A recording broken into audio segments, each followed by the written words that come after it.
What is going on, ladies and gentlemen? How are we doing today? It is a UFC stream. I decided to do this like literally like 5 minutes ago. Like I decided I was going to do this and then I started it up. We are in the middle of the first fight right now. Okay, it is the second round of the first fight between Landwehr, I believe his name is, and Choi.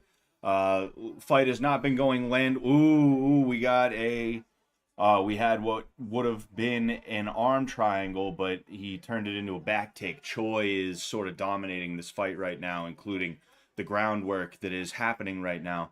Um, yeah, so Choi was inside control trying to keep that, but then Landwehr gave him a back take, and now Choi is riding the legs. He has Landwehr flattened out. He's landing a couple of punches, but he's I think right now he's just trying to make sure he keeps the position solidified. One of the worst positions you could be in is flattened out with somebody on your back. It's even worse than the mount or anything else that you could potentially be in. And it's very underutilized in modern MMA as well as modern jiu-jitsu. Um, and there's multiple reasons for that, but it's a really good position to be in. It looks like Choi is riding a little bit high right now. If Landwehr grabs basically what he's doing now, what he was just about to do right there, if he grabs his head and pulls it forward, or kind of forward, kind of down, he can actually lock Choi into a bit of a hairy situation there because he would be trapped. He would basically be stacked from an offensive position, which is a really bad spot for you to be in, where technically you're in an offensive position, but you're holding on for dear life. Choi lets Landwehr up. Landwehr immediately tries to engage in the clinch, and he is taken back down. Choi is now in a half guard, riding kind of. He's kind of forward in that half guard, which puts him in a bit of a weird position. Well, like as a jiu-jitsu brown belt, right? You notice certain things that a lot of other people may not notice. Not that you need to be a brown belt to notice certain like that right there, that Choi was kind of like forward a little bit, right? Um, ooh, now Landwehr is in a deep half, but one of the things I was gonna say is like you notice certain things in MMA where it's like these guys are not that good with their grappling. Like if they were facing a good grappler, they would have been taken care of, you know. Now Landwehr is in on a single leg through the scramble. He ended up in sort of the Smith single, and he ends up standing back up there. Now in the clinch, Landwehr turns Choi around, and he has him up against the cage right now. I really don't know much about Landwehr or Choi. That's why I was like half and half on streaming tonight, is because there was a UFC card. I didn't know what else to do. I didn't have anything better to do. And I was like, all right, I'm not that hype about this card, but why don't we just do it? Why don't we just see what happens? Why don't we just see what happens, But that is the end of the second round. I was gonna say I don't know too much about Choi or Landwehr, but from what I understand, Landwehr is kind of a dog, so that's pretty good. And I mean he's been getting a little bit beat up this fight, but he's still been working, and that's good. That makes for an entertaining fight, even if someone is losing. Um, Ninja Choke says Nate the Train. Yeah. Like I said, I really don't know much about this guy. I'm also kind of pissed off, and I'm pissed off at you guys because literally as I go to shill this in Discord, I notice that my buddies are all playing fucking AoE. I was like, dude, like I'm so bored. I got nothing to do tonight, bro. Fuck it, I'm just gonna stream. Oh, there's something to do right when I start the stream up. But you know what? I'm not gonna abandon you guys. We started this. We're gonna finish it. We're gonna finish it. All right. Right now, from what I was seeing before I started the stream, and then when we started the stream in the middle of this, Choi is definitely winning on the scorecards. There's no way Landwehr is doing enough to stay competitive. We'll have to see what happens with this third round. I think Choi is probably. Ooh, that was a yeah, and you see, Choi was piecing up Landwehr a little bit, right? He's got some pretty good hands. Landwehr though, he's going to be swinging for the fences here, and that's going to make for an entertaining little matchup. Plus, it seems like Choi doesn't mind being in the pocket like that. That's pretty good. That's pretty good.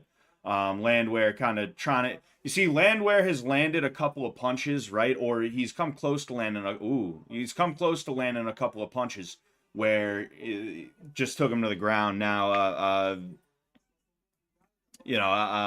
Choi shot in for a he shot in for a takedown, and he ended up getting it after Landwehr threw what looked like kind of a weird knee up the middle.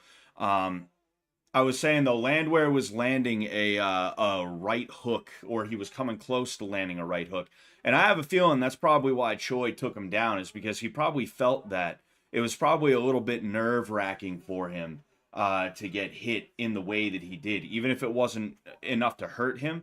Ooh, he's got some. Ooh, okay. So Choi is up in a Choi's in a crucifix right now. You know, he's working a bit of a crucifix type position. Um, he's isolating both of his arms. One of his arms, meaning Landwehr's arms, are between Choi's legs, and then he has his head and his left arm isolating Landwehr's other arm.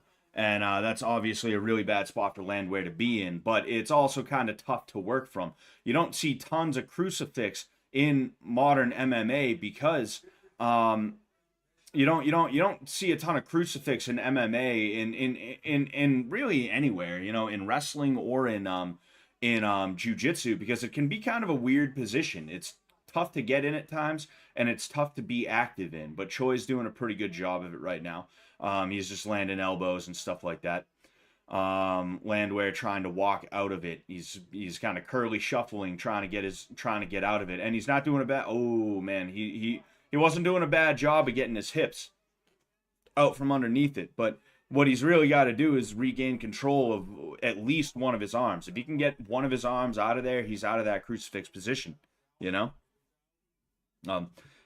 Daddy Bird is on his way to Scott's house. Yes, sir. I gave him the address immediately. I told Sam, hey, when the cameras stop, give him the address. Give him my address. That's what I said to him. But all right. So yeah, Choi is Choi's been in this crucifix position. He knows he's up on the scorecards. He doesn't want to take any chances. Like I said, I think he took Landwehr down specifically because he was like, okay, I don't want to get hit in the way that this guy might end up hitting me, And I mean, it's a smart move. It's a smart move for sure. I'm not gonna hate Choi for making that decision, but also it's like it doesn't make for a fun fight. Doesn't make for a fun third round. Believe it or not, watching someone get beat up is not like my idea of fun. Ooh, yeah, they just stopped the fight. Looks like Landwehr took one probably right on the nose or something like that, and I think the ref was just like, hey, you've been sitting there for a few minutes now. We'll just call it. I was gonna say, like, watching someone get beat up is not my idea of a good fight. It's not my idea of a good time. I want to see two guys who are like going back and forth with it. I want to see action. I want to see like slugfests. I want to see two guys who are really going at it. I want to see all that. Don't get me wrong, but when it's like this whole A-B side sort of thing, and you see they showed again kind of working in the pocket a little bit. Choi kept almost getting nailed by that right hook. Oh man. But yeah, like I want to see two guys who like there's they're showing grit. They're gritty. They're gritty dudes. That's really what I want to see in the that's really what I want to see in the sport of MMA or any kind of combat sport. That's what my idea of a good fight or a good show is. Um. Sorry, one sec.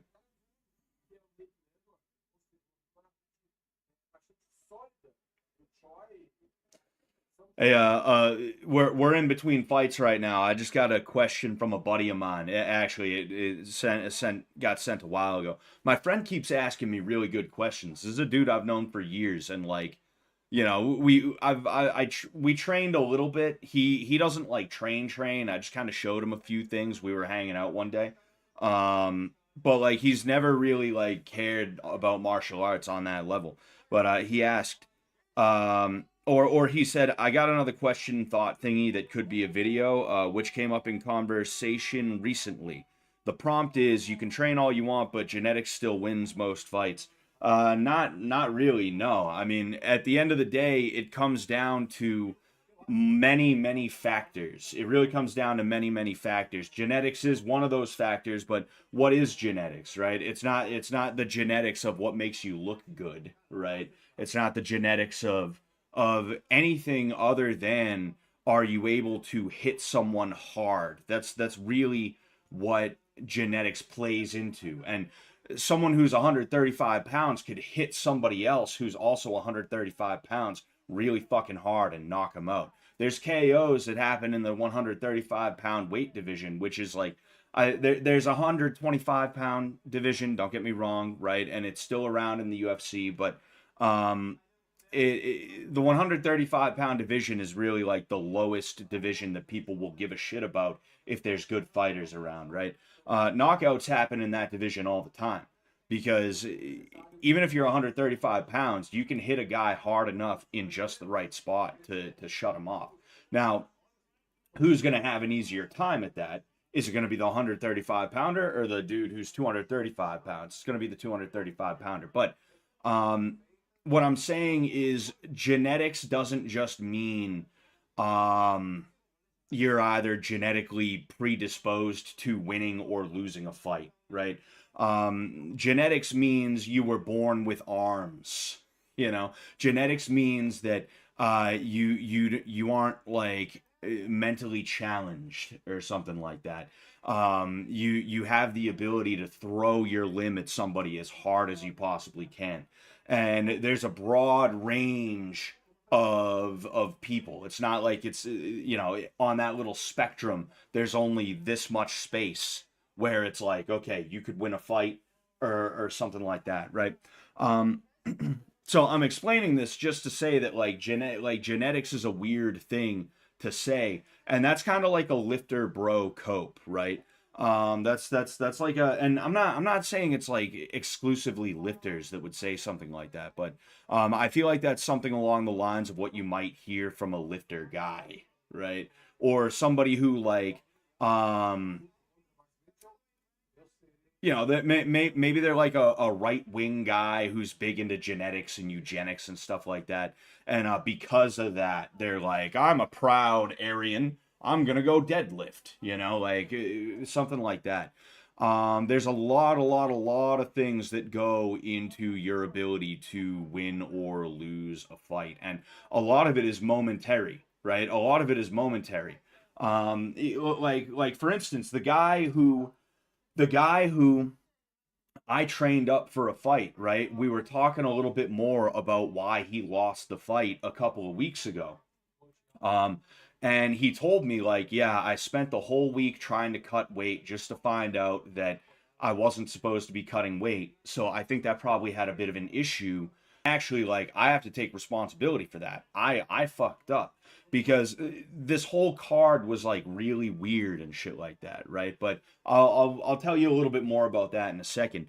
Um, that momentary decision, that fight week decision, completely and totally fucked my guy, and I feel bad about that. That's kind of my fault if we're being honest here, right? Oops, like sorry, bro. It's probably not watching right now, but sorry, dude. Um, but um, a lot of things go into winning a fight, and training is one of the few things that you actually have legitimate control over.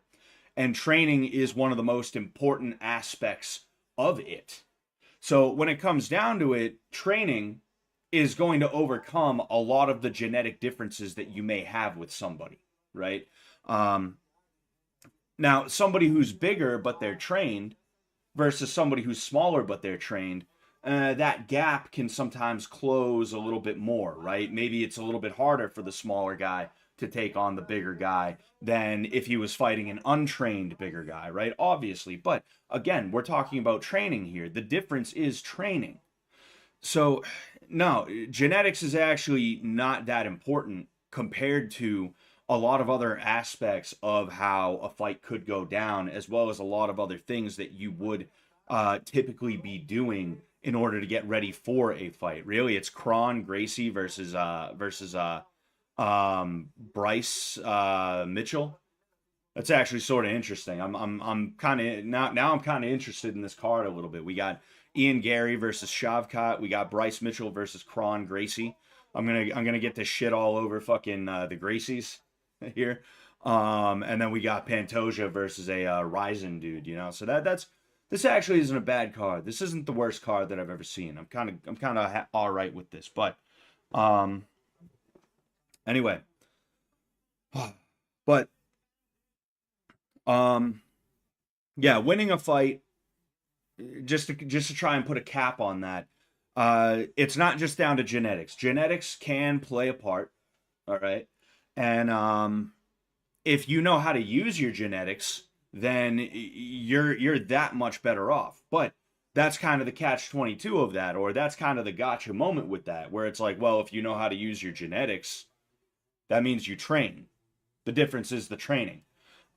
Training over genetics, okay? Training plus genetics over just training or just genetics. Training plus genetics plus fight IQ over everything else, if you know when and how to fight, and if you're able to use whatever natural gifts you have, then that's you're a lot better off. Now, I'm probably going to make a video about this because this is a good question. Like I said, my friend keeps asking me some pretty good questions here.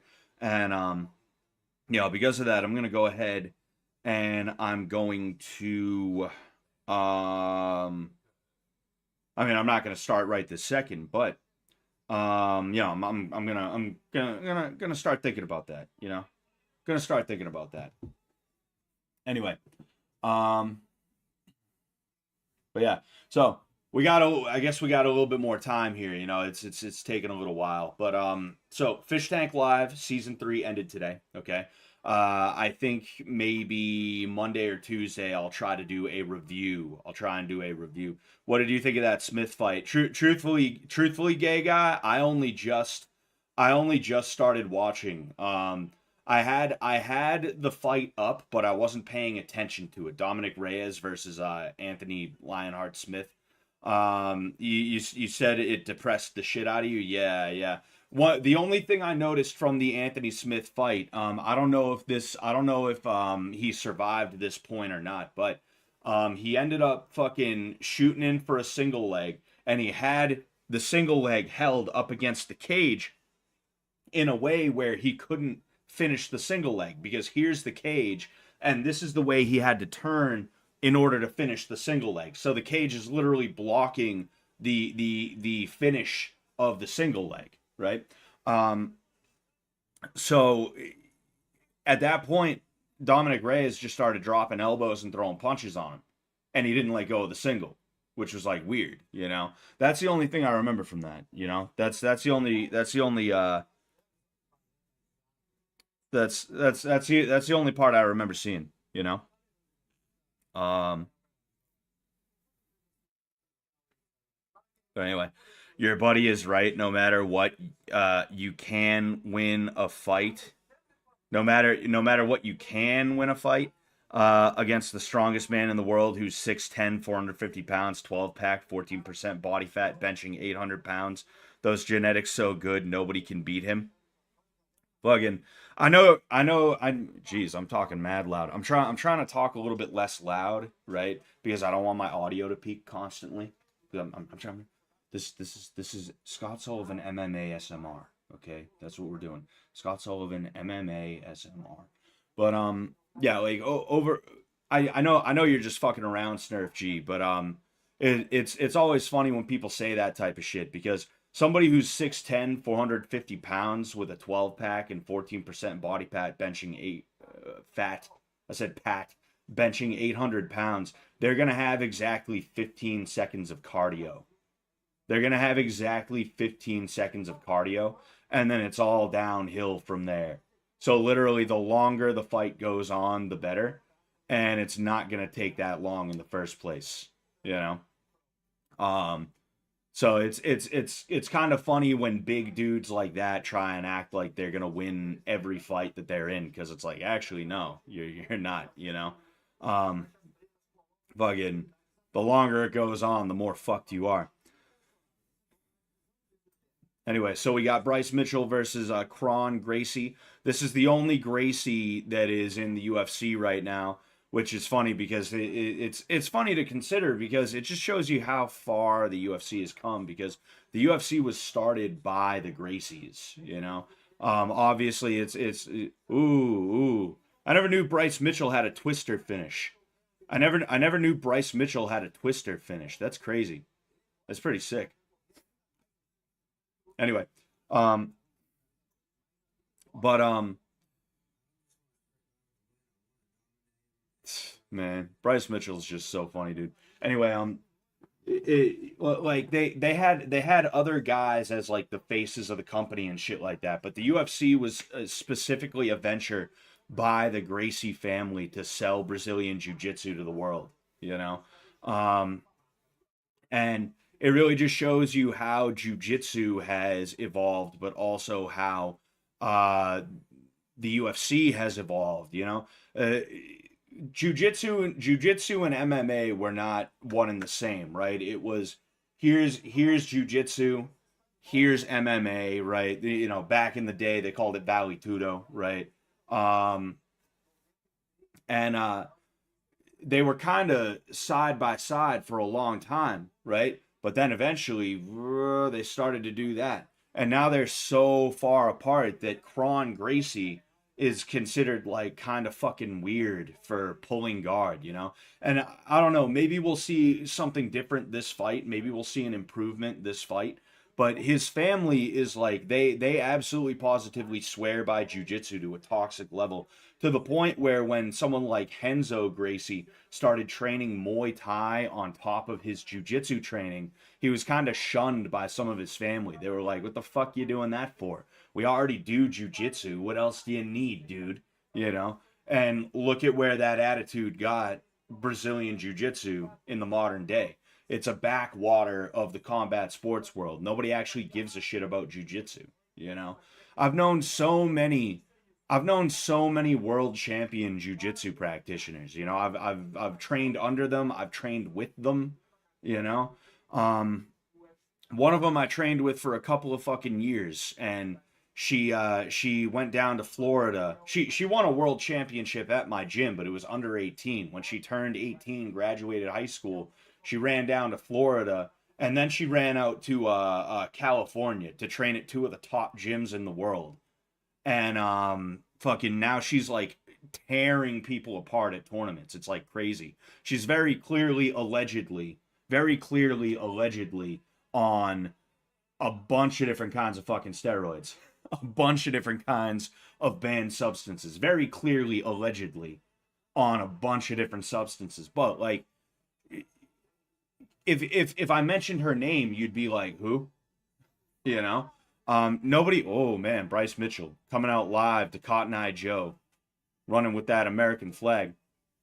Anyway, like nobody gives a shit about jujitsu anymore, you know? Like jujitsu guys give a shit about jujitsu, and they forget how irrelevant jujitsu is in the combat sports world, because jujitsu itself has grown, but it's like, yeah, it grows like a midget grows, you know? Fucking,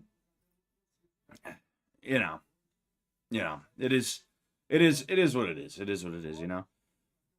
Um, I saw his Twister versus Schnell live in DC. Says not my real name. Damn, that's pretty crazy, dude.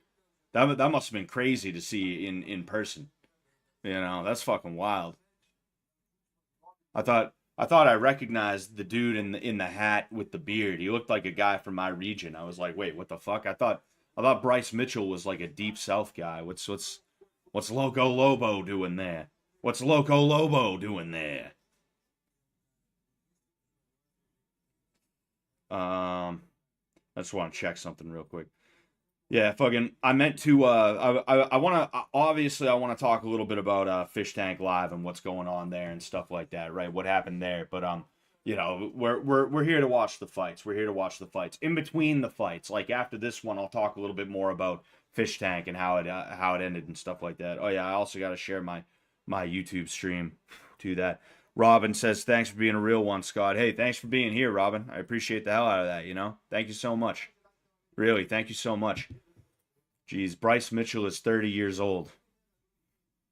And so am I. Fuck. Shit. Damn. All right. So we got Bryce Mitchell versus Kron Gracie, and my shit is fucking up just in time.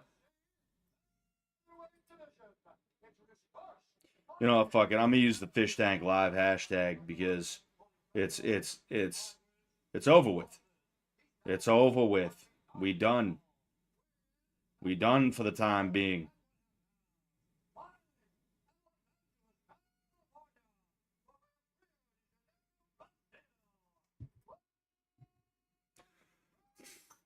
Was you don't know anything about Kron Gracie, do you, baby? Not much. Yeah. Fighting out of Los Angeles, California by way of Rio de Janeiro. I highly doubt that. I feel, huh? I was gonna say, I feel like that's a Gracie thing is to be born in like is sorry, I was reading something from Frank Hassel. Anyway, um like that would be such a Gracie thing is to be like, yeah, I was born in Los Angeles, California, but I'm from Rio. I'm from Rio de Janeiro. Haha, yeah. I'm Brazilian. Haha. Like that would totally be like something I could see one of the Gracies doing is like just trying as hard as they can to be like, actually, I'm from Rio. All right. So Kron Gracie versus Bryce Mitchell. I can't tell if they're the same size or if Kron is a little bit bigger. Kron is definitely a little bit more muscular, but I think they might be about the same height. Actually, no. I think Kron is just a little bit taller, probably a little bit bigger of a reach. Kron looking a little bit just a little bit stiff on the feet, which I mean, you know, it is what it is. You know, people don't realize you have. And there's a guard pull. He guard pulls into half guard. Let's see if he can make this work for him. Oh man, it's being weird. All right, so there we go. Anyway, so yeah, there's a guard pulling to half guard right now. Bryce Mitchell is, just keeping him clamped down. He's not letting them move because what Kron needs to do from here is he needs to try and pull guard or stand back up. But given his background and what he just did, I would assume he's probably trying to pull guard and work from that guard. He is trying. It looks like he's trying to set up a. It looked like Kron was trying to set up a Kimura from the half guard, and now Kron has been able to get into the closed guard, and they're just sort of jockeying for position right now. But Bryce Mitchell again seems like he's really just trying to weigh him down. So Kron Gracie is 5-2. He's only had 7 pro fights, and he's in the UFC. And I was trying to make the point that like people don't realize when you get to the UFC, it's not like your journey is done. You are who you are. Like your journey is never done getting better as like a martial artist and fighter, you know? You are always evolving, and you'll see the improvements from fight to fight with people if those guys are putting in the work to improve. Which Kron Gracie, I mean, I don't know how his stand-up was in his last fight, but I do remember something about one of his more recent fights being complete ass because he just kept butt scooting and trying to pull guard. And that's what's happening right now is he's trying to work from the guard, but it's just not really working that well. Bryce Mitchell, it seems like a combination of things where on one hand, Bryce Mitchell is trying to keep Kron down, so he's playing a very tight game from the guard. But then there's moments where it seems like Kron is trying to hold him down too, because you see Kron will they literally call this an Irish collar. Fucking he'll go Irish collar around Bryce's head. But it's not like Bryce is trying to posture up like that anyway. You know, Bryce kind of is aware that he's probably not going to be as good at the ground game as a dude who's probably been doing it since he was a small child. You know, so He's not going to be taking too many chances with this grappling. He's perfectly fine with just sitting there, going head to chest and just scoring blows. Ooh, okay. So Bryce popped his head out and he gave up his arm for a second, but Kron couldn't. Kron just couldn't make that work for him. And Kron right now is trying to feign activity by throwing punches to the head, small punches to the head, like he's knocking on a door. And that's just not going to be enough. Ooh, okay. So Bryce stands up every now and again. He stood up a second ago, and it looked like Kron was trying to walk his legs up to do something, but it's just not working. It's just not working for him. It'd be nice to see if Kron could grab, wrist control, pull the arm across, and hit a quick armbar or something like that. But right now, he's literally just sitting there doing nothing, and that's kind of the folly of what jiu-jitsu has become. Is like dudes forget how to be offensive grapplers when it comes to jiu-jitsu. It's all let's sit down and catch a submission when the other guy is trying to take the initiative. And because of that, Bryce has taken initiative, but not enough initiative as to where Kron is actually able to work with it, right? This is basically the ground game version of the Israel Adesanya Yoel Romero fight, where Yoel Romero refused to come forward and take the initiative just so Israel could set him up for a sneaky little shot or something like that might floor him, you know.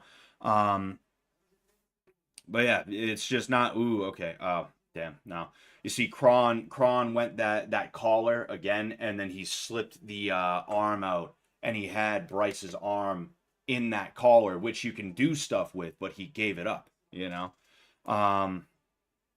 Again, this is just. He's just not doing enough. He's just not doing enough. You know. I don't know why you would want to spend almost 5 minutes laying on your back just getting bopped like that, you know. They never try to be offensive from bottom these days. They hold and hope too much. Yeah, that's what happens when liberals take over. That's the woke left took over and nobody wants to be offensive. But yeah, like that it's because being offensive on bottom it is that I thought that was Jake Shields for a second. I keep thinking there's dudes. I keep thinking there's dudes that in fucking Bryce's corner that I recognize and I don't. Anyway, I was saying like when you're offensive on the bottom, it opens you up for a lot, and because of that, you end up getting nailed. Like if you want to see dudes who are offensive from the bottom, look up the Nogueiras, right? Look up Minotauro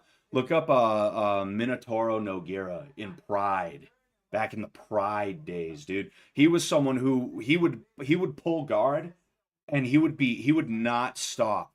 It'd just be action, action, action from him on the bottom, and he would get trounced up until he caught that submission, and then he would win the fight. Ooh, nice cross up the middle from Kron. That was nice.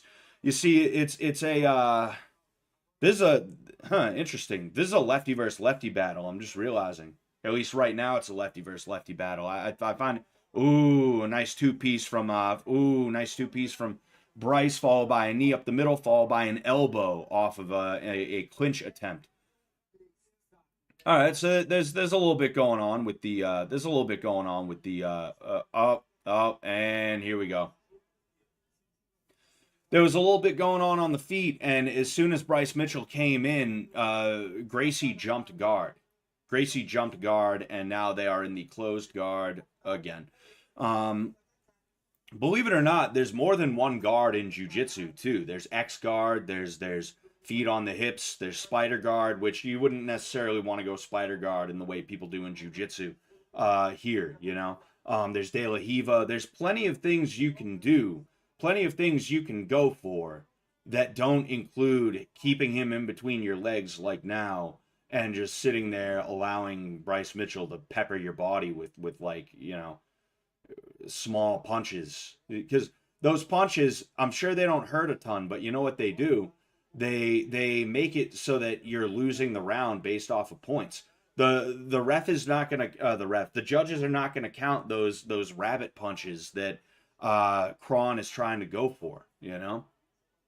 Like, if Bryce Mitchell was just sitting there on top of him, and if I was a judge and Bryce Mitchell was just sitting there on top of him, not doing anything, and Kron was throwing those little punches, it'd be tough for me to not score a round for him, right? And under the standards set by the unified rules and you know the 10-point must system and shit like that, um, it like that's not even the right thing to do, and that's why I'm not an MMA ref. Oh, and another guard pull, another fucking guard pull. Oh boy, Bryce Mitchell actually let him up. There was a brief exchange. Kron is now grabbing the fence. This is awful. This dude is. It's rare. It's rare that I say what is this guy doing in the UFC, but what is Kron Gracie doing in the UFC? Like what? How did he get here? How did he get to the UFC? Really, what it is that he probably had a couple of fights against some. Armbar. Okay, all right, that's nice. What Bryce Mitchell needs to do is stack. He needs to stack, which is what he's trying to do right now. Kron doesn't have the arm that he needs, but what he could do, it's going to make it hard with the fence, is he could let go of the arm bar, right? If Bryce Mitchell pulls his arm out, and he can go to not an Americana, an omoplata, right? But it's going to be pretty tough given where he's at. And looks like he's trying to set up a triangle off of this, potentially. I don't know. Either that or maybe go for a back take. He gave up on the armbar. He's got what I could only call like a really high guard, I guess. I don't know. On Bryce Mitchell, but it's just not going to work out the way he wants it to. You know, what Bryce would need to do is he would need to try and reorient his body. I believe both of his arms are still in.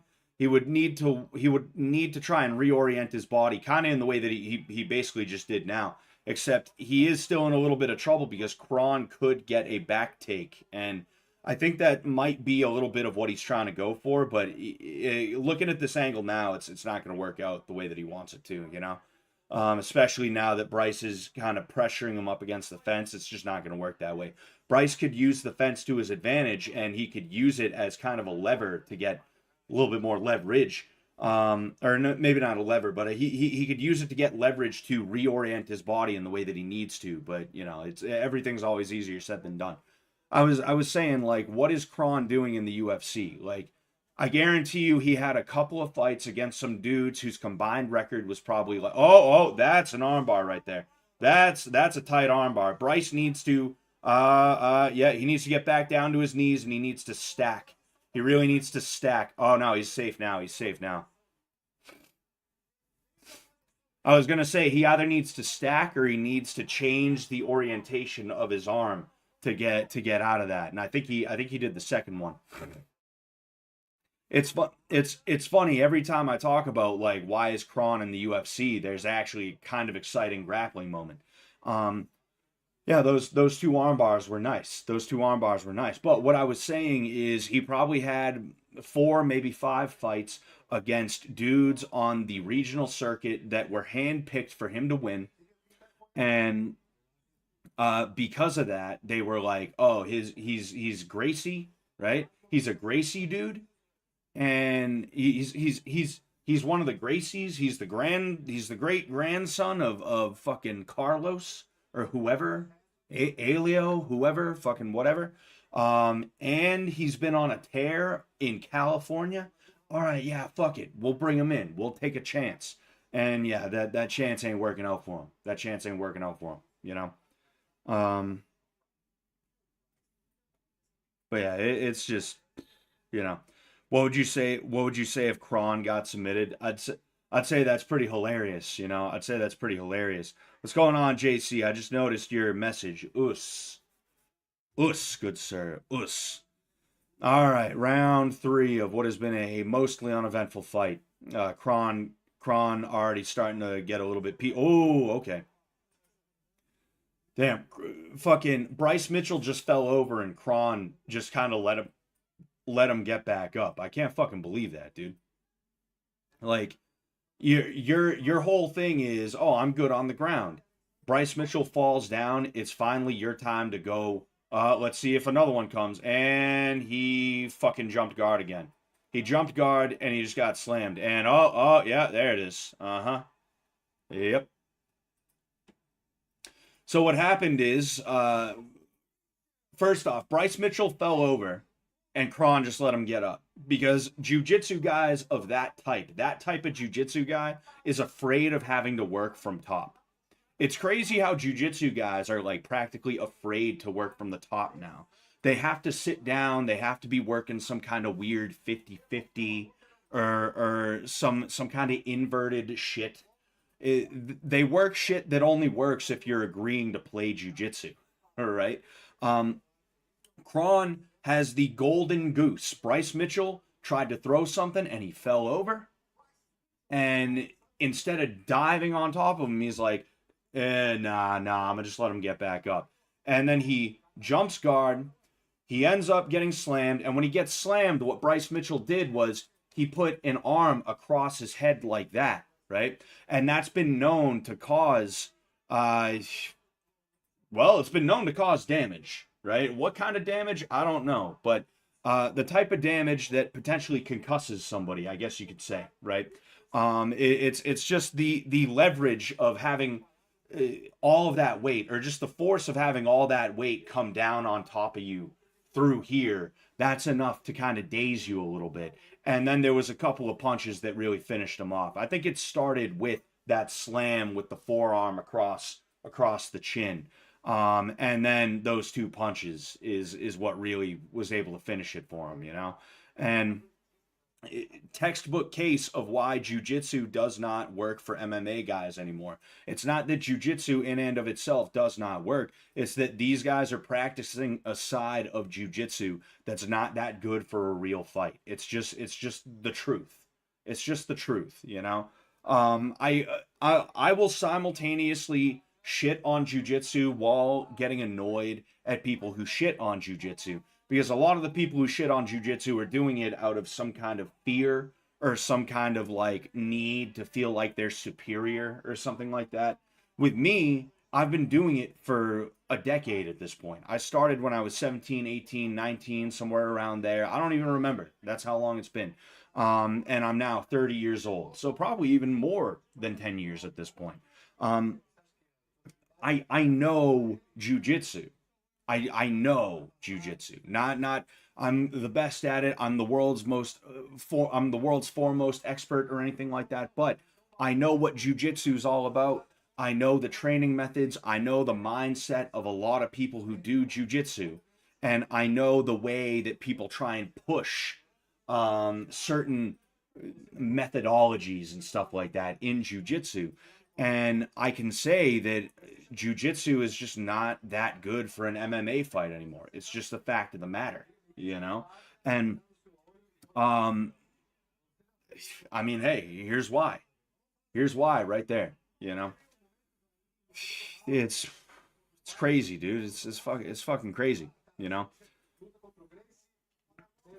That needs to be his last MMA fight. He should just go back to pure BJJ exclusively, says High Priest John. Yes, I agree. I agree. You know, give him a 10-fight contract, but only have him fight dogs and kangaroos.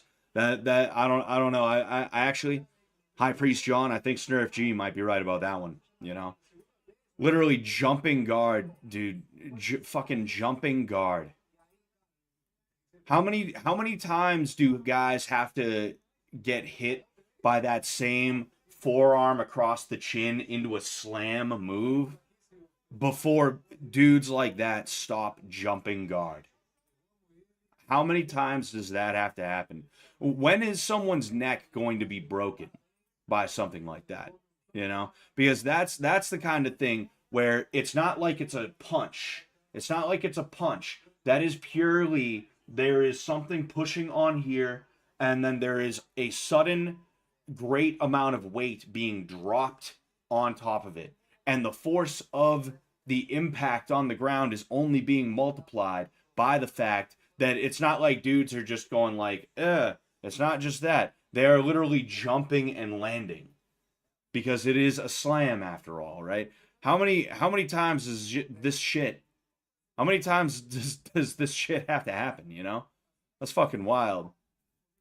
Theo Vaughn's in the crowd. Theo Vaughn was there for the early prelims. It was literally just chilling there alone in the stands for the early prelims. That was the funniest picture I've ever seen. You know, any Gracie versus a kangaroo would be wild. Honestly, yeah, I would love that.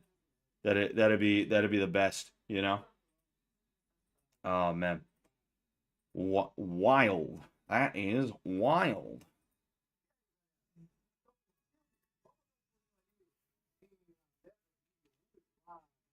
Sorry, I'm just I'm checking some shit here.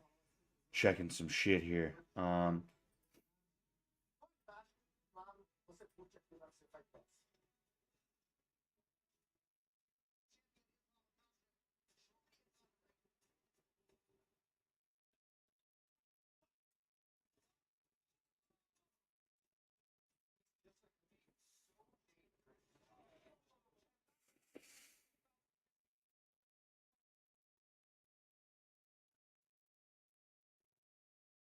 Sorry, I got a shit post on Twitter real quick. Anyway, so boring fight, exciting conclusion. Wasn't Bryce Mitchell's fault. Wasn't Bryce Mitchell's fault. We all know that. But anyway, um,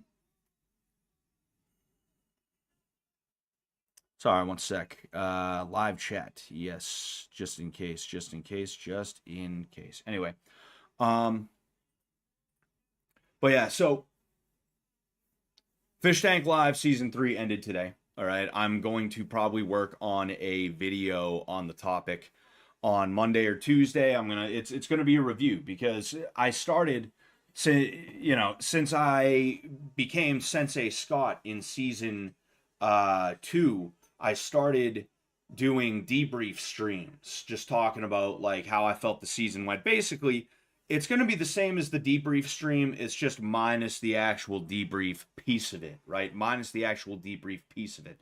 Um, oh man, excuse me. Oh man. Anyway, um,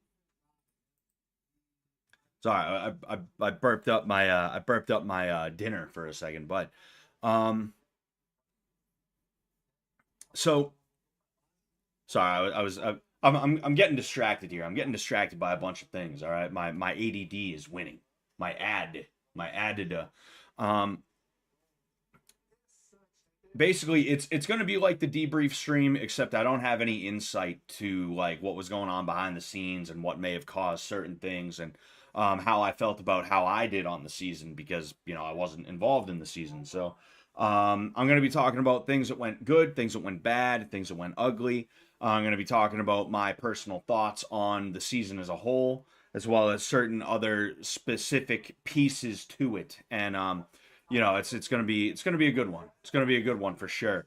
Um, so I'll have that out as soon as I can. The Patreon people are gonna have a special cut. I'm gonna be talking a little bit more in depth about certain things only on Patreon. Not like even the YouTube. I apologize to all the YouTube members that are here. I apologize for that, but I'm not gonna put it on YouTube. All right, I'm only gonna be putting it on Patreon.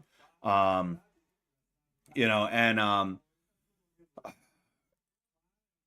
when it when that releases, I'll obviously let you guys know. But yeah, I mean overall I think it was an all right season. It was not the best season. If I had to rank all three of them, I don't know which one I would put in the number 1 or 2 spot, but I would put number 3 in the number 3 spot if I'm being honest with you. As far as fish tank projects, the bottom spots would probably be season 3 and Bitch Tank if I had to rank them. If you put a gun to my head and you were like, which ones are your favorites? Rank them all. And I'm not saying that because I think it was a bad season. I just think that, I mean, we all know that it fell apart. This season fell apart. Why it fell apart, we aren't 100% sure, right? We were told a couple of different things from a couple of different people. Sam said this, Jet said that. What the real reason is, we don't know, right? One of them is a little bit more understandable than the other one, but even then, I highly doubt that it was just one reason alone. I have a feeling it was probably a multitude of different things. Um, and you know, that just is what it is. Um, Overall though, like I didn't watch the ending.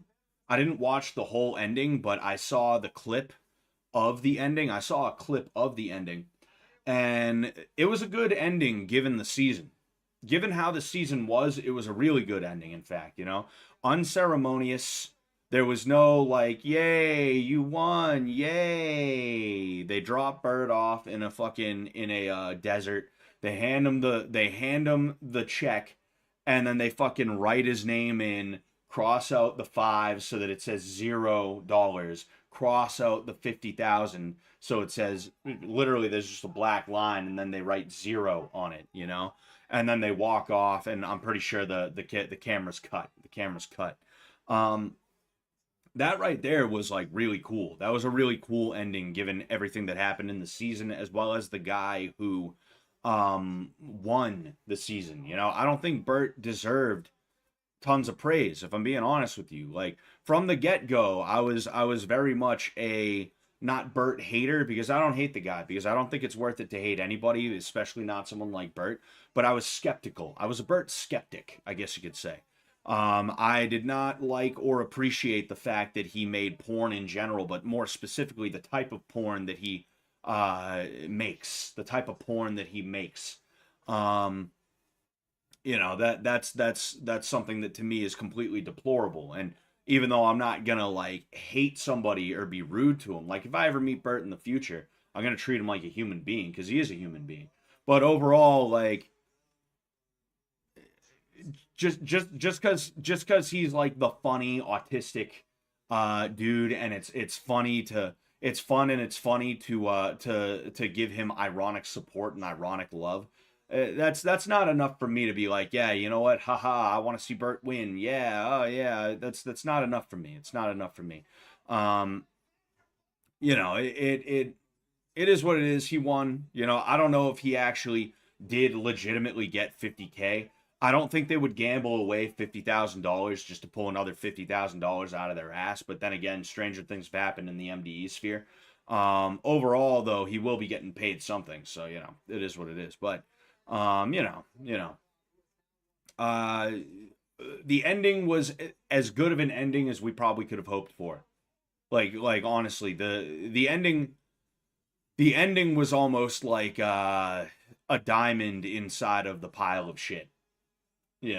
If we're being honest here, like I think like I said, I think the ending was about as good as we could have expected. Um, um, I'm getting a little tired of the cast a couple seriously mentally ill or unstable R words and then berate the shit out of half of them until they implode on themselves. I mean, how often was that the case though? Because I don't think Jimmy is seriously mentally ill. I just think that he has control issues. That's really Jimmy's thing. He has control issues. I used to be like him. I used to be like him very much. And I say this with love. By the way, hello, Kevin ASMR. I don't know if you're still here, bud, but hello, welcome. Um, Jimmy has control issues, right? And I say this lovingly because I love Jimmy and I want to see Jimmy do well. And I mean, he seems like he's doing all right for himself right now. He's got a job that he seems to enjoy. And he's not posting woe is me shit all the time, so I would assume he's all good. Um, but like as someone who used to be like Jimmy, um, he's not mentally ill. He just has control issues, and that's it. He just needs to get himself under control a little bit better. Um, Bert is really the only person that I know is like. Then there was Summer. All right, then there was Summer. I don't think anyone anticipated Summer being the way that she was. Now Bert is someone who you can see. You can see that, right? The way he looks, the way he talks, you just know. You know it, right? But with Summer, yeah, a little bit eccentric, but overall presents as pretty normal. Presents as pretty normal. Um, but yeah, Bert carried the show. I don't know if Bert carried the show. I think it was a couple of different things. I think it was a couple of different things. Alex is insane too. Yeah, but Alex is just a southern rich boy version of Jeff, if I'm being honest with you. He's just a southern rich boy version of Jeff. Like I've met so many dudes who are like Alex, just they're more like blue collar. They're just blue collar guys and they have a Boston accent. Like if Alex was born in Massachusetts, was in a lower tax bracket, he would be exactly like Jeff, you know. Um, I'm thinking of quite a few weirdos. Yeah, yeah, yeah. I don't know. I don't know. I think next season they should go back to casting fans, and in fact, I'm gonna write that down now. We got Cyril Gahn versus Alexander Volkov coming up next. By the way, Volkov is already in the cage, and Cyril Gahn, Cyril Gain, Serial Gain is on his way there now. I gotta write that down. I gotta write that down. I gotta write that down. I gotta write that down. Oh yeah.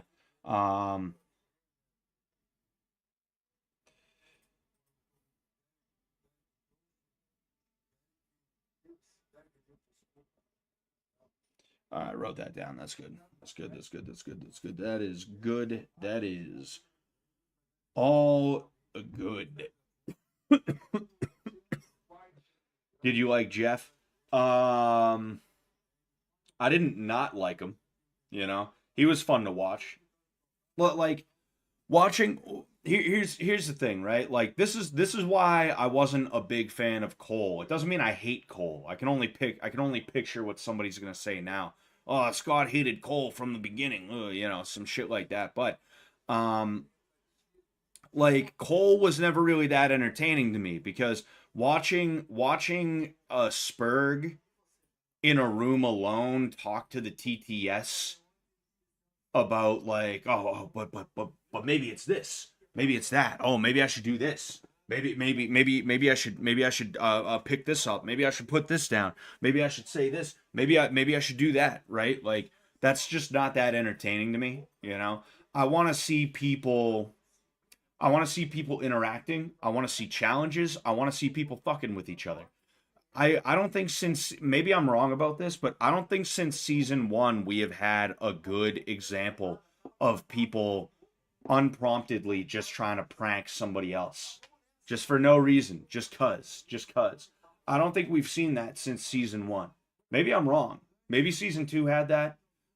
Maybe season three had it and it just flew over my head. I don't know. But like I want to see some shit where it's like if Cole is going to hang out alone, I don't want him just sitting in a room like, well, I don't know. Maybe I should ask JC out. Maybe JC will be my girlfriend. Maybe I should just go and ask her out. Like I don't want to see that. I want to see Cole in a room alone like, you know what? Trish pissed me off. I think I'm going to tie she looks like a really weak girl. You know what I'm going to do? I'm going to take all her socks and I'm going to tie them together too tight for her to fucking like untie herself. You know, I'm going to I'm gonna hide her fucking bag on her. And in fact, I'm gonna take her panties and I'm gonna put them in somebody else's bag. And I'm gonna be like, yo, Trish, come here. Uh, yo, Jimmy took your panties. I just saw him. He put them in his bag. Like that. I want to see that.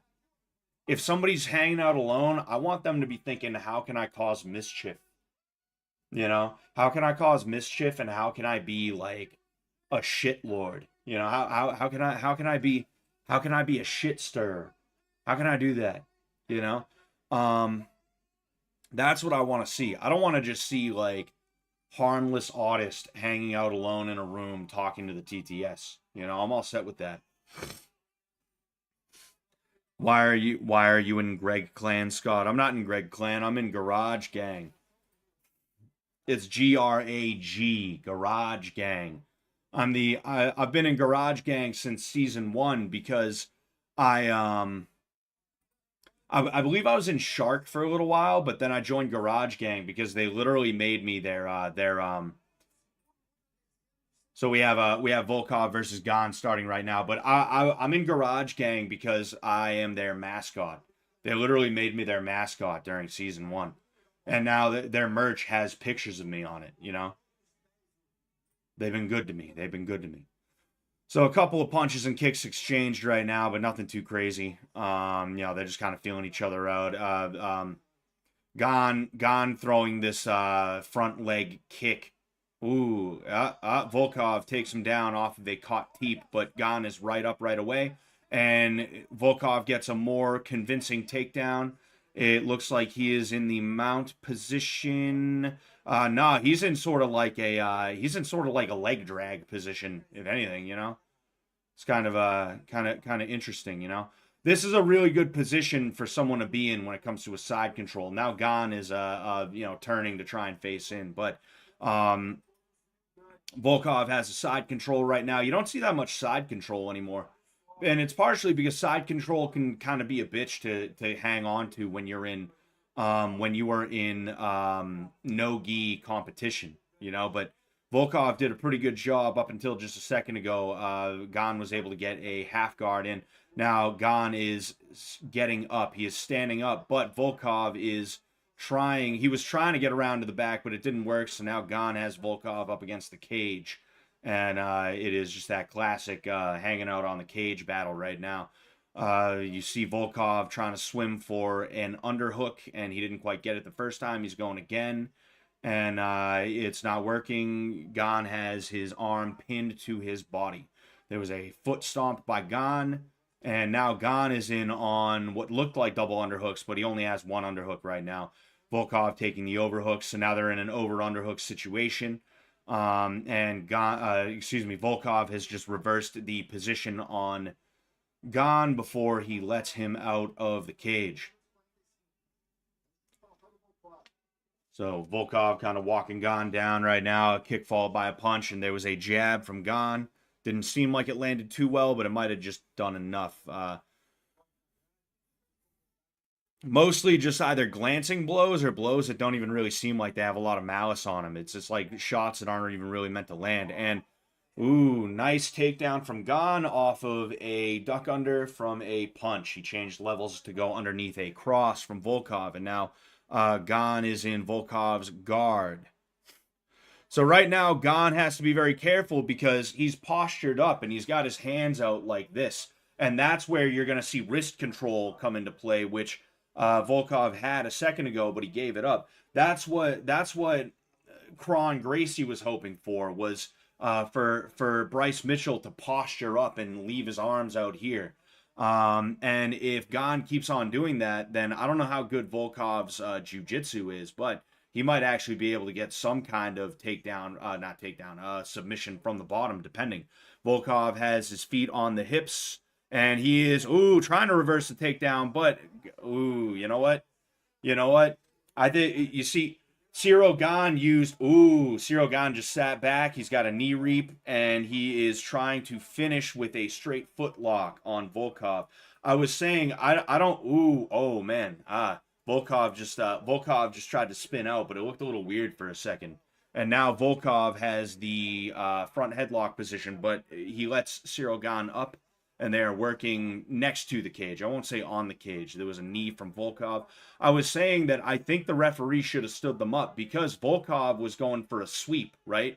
Volkov was going for a sweep, and Gon grabbed the fence to stop that from happening. I think they should have stood him back up, to tell you the truth, but that didn't happen. Volkov throws a high kick, which is blocked by Gon, but then he follows with a cross, which landed. Looks like Gon's a little winded, going to be honest with you. He's not looking as fresh as he was a minute ago, He was kind of springy in the beginning of the round. I mean, this is, nice knee from Gon, but Volkov turns it into a single leg attempt, which he ends up getting just now. But he's got to be careful with his head because there is he's got a guillotine in. And Volkov is doing what he should be doing. He's tripoding. He's up on his feet, and he's trying to alleviate that choke. He's got a little over 10 seconds left. If he can just survive, he's in good shape. He could also try and Von Flue from that position. No, he can't Von Flue from that position. He doesn't have the he doesn't have it. You know, a Von Flue.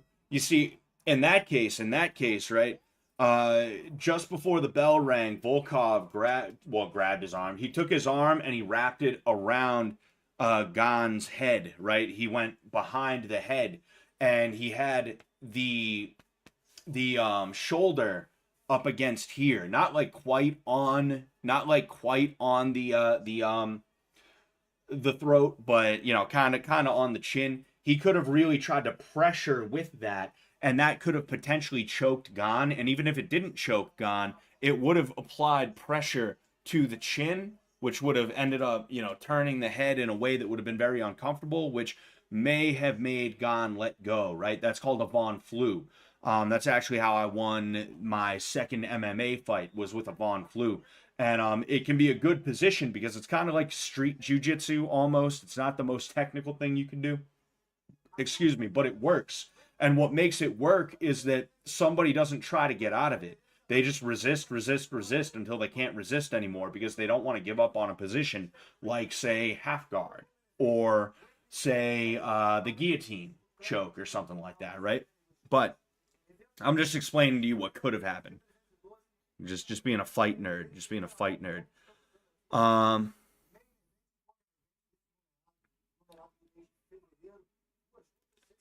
All right, so, well, jab from Volkov. He moves in and then he moves out with a little bit of head movement. Volkov's got longer reach than Gan, but he's walking into Gan's he's walking into Gan's range. It's a little bit weird to see, you know. I mean, he is walking Gan down, though. I will say that. Kick from Gan checked by Volkov. Oh, hey. Hard kick from Volkov. I don't think it quite landed. Oh, a jab from Gan countered by a spinning back fist by Volkov. That was pretty sick to see. And that hurt Gan, but it didn't hurt him enough, I guess, you know, because he immediately dropped down for a takedown that he didn't end up getting. You know, now Gan's a little bit defensive, you know. Gan's been using that front leg the whole fight. That's good on him, you know. What Gan's got to do is he's got to lead with the cross. You see, Gan is known for his mobility. He should be leading with his cross a little bit more and then using that mobility to get out of there. Oh, hey, kick from Volkov. I don't think it quite landed. There was a good kick almost to the head, but I think Gan just moved out of the way just in time, you know. You see Volkov leads with his cross there. He leads with his cross, and then he switches to a lefty stance. Hey, kick up high from Volkov. Almost lands. Gan took some toes to the side of the head, and then there was a punch right after that. And now Volkov is back in a righty stance. Again, like, I think Gan really needs to lead with that cross. I don't know why he's not doing that. That's like textbook lefty behavior that would definitely be helping him out right now. Gan switches into a righty stance, switches back to lefty, then back into righty again, or whatever he switched into. I don't even know. He switched stances. I don't know what I'm watching, guys. I'm watching with my eyes closed. I'm just guessing. I'm guessing what's going on.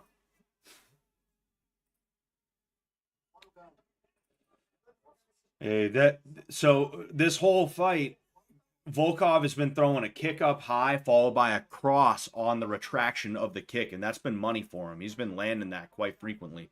You know, it wouldn't surprise me if that ends up KOing Gan. You know, if he puts some real malice behind that punch, he might end up getting him. Jab from Volkov sneaks through. Ooh, jab from Gan, followed by an uppercut after the slip, but I don't think either of them landed. Gan's been working that front leg the whole fight, and I mean, I don't think it's hurting his chances, but I mean, that's really the only thing he's been consistent with, you know. Everything else, he's just kind of just, you know, he's been letting it happen, you know. Volkov has kind of controlled the pace this entire fight. He's been walking him down, like Volkov's doing a good job of not over pursuing necessarily, but it'd be nice to see Gon take a step back, let Volkov move forward, and then use that forward motion to again lead with that cross. Let him walk into the cross. And if it's ooh, that was nice, that was good. You see, Gon did a good thing there. He took a dominant angle, right? He stepped in the way that guillotine. Guillotine, he does not have it though. He does not have it. Gon got around to the correct side to try and get to. So right now he's just kind of Volkov is just kind of holding on for dear life when he should be trying his best to pull a guard or stand up. But I'd like to see Gon when they're on the feet use that forward motion of Volkov as to where he's gonna take a step back, and then when Volkov follows him, he just goes up the middle. And if Volkov is seeing that from a mile away, if he's seeing it and he's using head movement to get out of the way, start going down low, start making deposits to the body. That's something he should have been doing since round one. Again, all of this is easier said than done. I'm just saying, It's just crazy to see a lefty who's trying to fight like they're fighting a righty or another lefty, I guess. I don't know. Oh, a nice kick from Gon. Didn't really land like that, but it was a kick with some bad intentions, followed by a stomping kick, another stomping side kick to the front leg. You see, he led with the cross there. And it looked like he caught Volkov by surprise. The punch didn't land, but you could see that Volkov didn't really have an answer for it at the time, even though it didn't land. That would have been money for Gon the entire fight. You don't need to reinvent the wheel when you're a lefty. You don't need to reinvent the wheel. It's all good. You're all good. You just gotta stick with what works. You gotta stick with what works.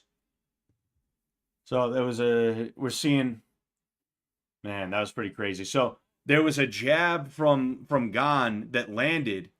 And then Volkov threw a jab of his own, but then he switched. He spun into a that was nice. There was a point where Gon came with an overhand right, and then that cross from Gon was pretty good too.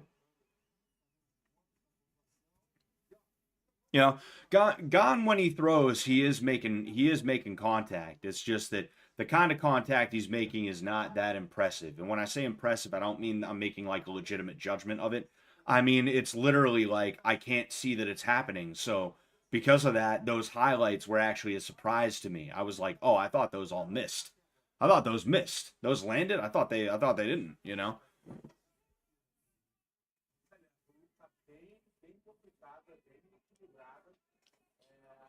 All right, so if I had to give it to somebody right now, I'd say I'd give it a Volkov. But I don't know. It could be a little bit closer than I anticipated. I know round one was definitely Volkov. Round two, I'm giving it to Volkov, but like I said, it might be a little bit closer than we anticipated. There is a shot by Volkov that is actually being reversed right now. If Gon can throw his left leg over, no, never mind. I was gonna say if Gon could throw his left leg over, he has a back take, but it wasn't gonna work like that. I didn't notice there was a certain detail in there. So right now Volkov is trying to dog that takedown, but he's got to be really careful because Cyril Gon has a Kimura in right now. He's got to be very, very careful, And lucky for him, he's kind of in a position that makes it tough for Gon to finish that.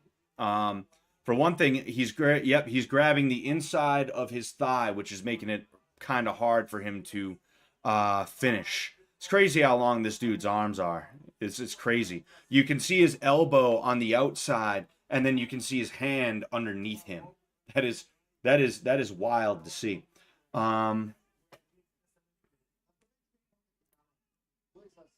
But we're kind of in a stalemate right now. What Volkov could do is he could try to walk around to the other side, meaning to his left, to try and flatten out Gon, which is kind of sort of what's happening in a sense right now, just because Gon is trying to move to finish this. It's kind of an awkward position for Gon right now, because even though he has a tight Kimura locked up, which he just had to let go of, the way that he was oriented was kind of tough for him to do anything. You know, it was a little bit weird for him to try and finish. Plus, you know, what's his face? Volkov was doing the right thing. Now it looks like Gon let go and then he got the Kimura back, or he never let go of it. But just a second ago, he let go of the Kimura, and it looks like he's trying to get it back. It's just not working for him. You know, it's just not working. He's in a half guard right now as well. And Volkov is patting him on the butt, almost quite literally. He's got a closed fist, but he's literally just doing that to the dude's ass. It's a little strange to see, a little weird to see. But Volkov can walk to his left, and it's going to make it a little bit harder for Gon to do anything. But what he's got to do is he's got to get out of that half guard right now. You know, and he's the one who's in there right now. He could easily step over. Oh, and Gon just let go of the Kimura. He's trying to do a technical stand-up to get back up, but it's not working out as well as he would like to. So now he is in on a deep half guard. And he is getting cradled. He is getting cradled the way that wrestlers cradle. I want to see if he tips him. I want to see if he pins him, dude. That'd be the fucking best. Seeing the pin off the cradle in an MMA fight, that'd be funny. But yeah, he let go of the cradle. And Gon is trying to technical stand up again. Of course, everything is always easier said than done. The reason he can't technical stand up right now is because Volkov is actually holding his left leg. He needs that foot on the ground, firmly planted, to be able to actually technical stand up. But it's just not working for him. It's just not working. So now here we have Gon. He is in a kind of weird position himself because depending on how Volkov moves, or not anymore. Ooh, he's in the cradle again. He's got him cradled again. Oh, he let go of the cradle. I just want to. He's got a cradle. He's got the small package. Just run it. Just fucking tip him. Just tip him. Just you got 10 seconds, dude. It'll be funny. It'll be funny. Just do it. You'll become an instant legend overnight. You'll be the guy who cradled somebody else in an MMA fight. Just do it. I'll show you guys what a cradle is after, right? That was an inside cradle too. That was an inside cradle. So I want to show you guys the inside cradle. Hold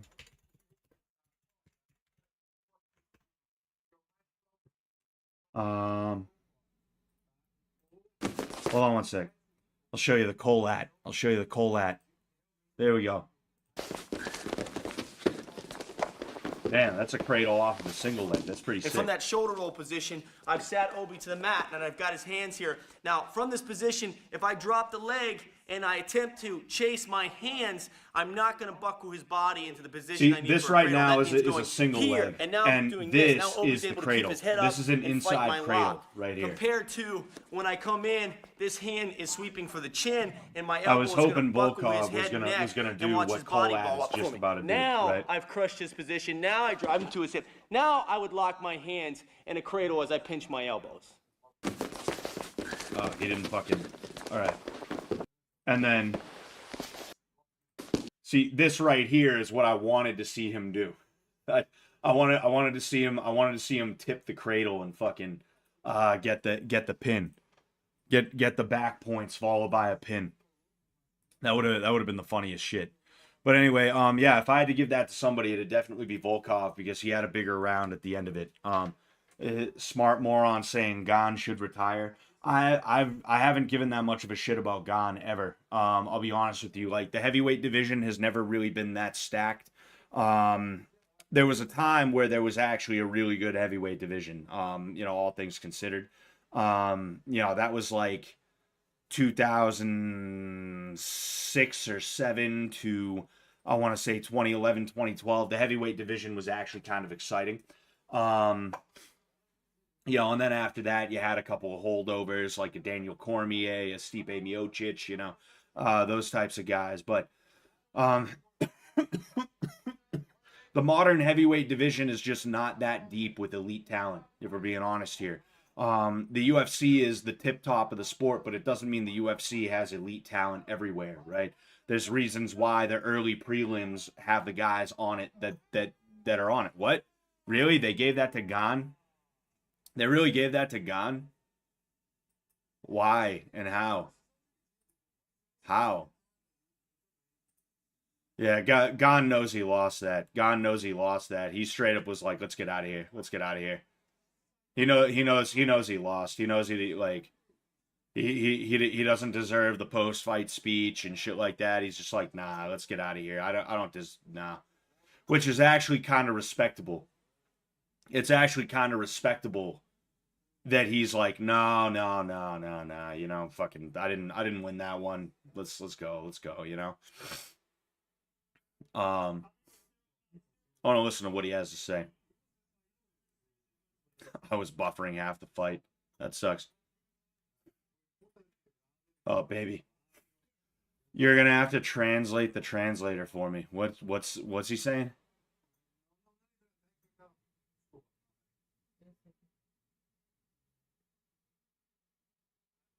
Eu sei que fiz alguns erros, algumas situações de perigo, então talvez eu coloquei pressão, talvez por isso eu me escolher. Mas eu não estou feliz com a minha luta, não. Quebrei o dedo do meu pé, no primeiro round da luta. Então isso aí me desacelerou um pouco. Não estou feliz com a luta, não. Não foi fácil para mim, não estou feliz com a decisão. Você quebrou seu pé no primeiro round. Oh man. You see, that's actually kind of respectable. Is he's like, "Yo, I don't deserve this, man. Fucking, I'm getting out of here." And then they're like, "No, no, no, you got it." And he's like, "Yeah, I don't know, man. Like, maybe they picked me because of something. I don't know, bro. Whatever. You know, it is what it is." So that's actually kind of humble of him. Is like he doesn't think he deserved it, so he's not gonna like, yay, you know. What was I gonna say? But yeah, the heavyweight division has not been that deep over the past 10 or so years. There's been a couple of guys here and there. They've shown some promise and stuff like that. You know, the Ngannous, the DCs and stuff like that, who DC, like, don't get me wrong, he like DC fought at heavyweight for a while, then he went down to light heavyweight, and that's where he is most known for. He's most known as a light heavyweight, but before that, he was just straight up fighting at heavyweight, and he was an animal in Strikeforce. It was insane how good he was in Strikeforce. You know, so when he went up to heavyweight, it was like, oh, it was kind of a John Jones type of move where he's like, oh, I'm getting older, I should go up to heavyweight because like the heavyweights aren't that good, but like it felt less like it was John Jones running from the young guns who he's afraid to lose to, and more like we just gained a really good fighter at heavyweight, if anything. That's kind of how it felt in a certain sense, right? But overall, like, heavyweight is just not that good. And because of that, I don't pay that close attention to it. It's just kind of like, whatever, who cares? You know, like, fuck them. Fuck them, you know? Fuck them, dude. Those fucking assholes. No, but like, that is why John Jones went up, though, is because he knows that at heavyweight, there's nobody who can really dethrone him other than maybe a Tom Aspinall. And that's why he doesn't want to fight Aspinall, you know? What's his face? Dana White. Dana White says he's gonna make John fight Aspinall. I don't believe him. I think 4 months down the line, John sits down at the bargaining table. He's like, look, you can have me and get another big payday, or I can just retire. And Dana's gonna be like, dude, shut up and let me suck your dick. He's gonna be like that, you know. But anyway, we got Shavkat versus Ian Garry next. All right, excuse me. Shavkat versus Ian Garry. All right, that's who we got next, you know.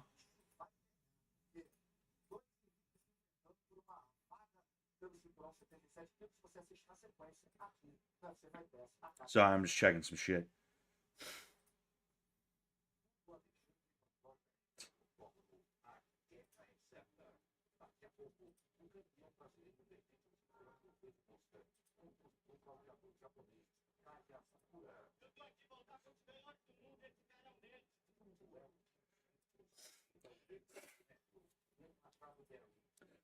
Sorry, I'm just checking some shit out. But yeah, so I'll be honest with you, like the 170-pound division is kind of the same, where it's like apparently there's some guys that are supposed to be making waves. Same thing with 150. Honestly, like MMA as a whole has just been not that entertaining, and the stars that they're trying to make are just not that good. Like I saw somebody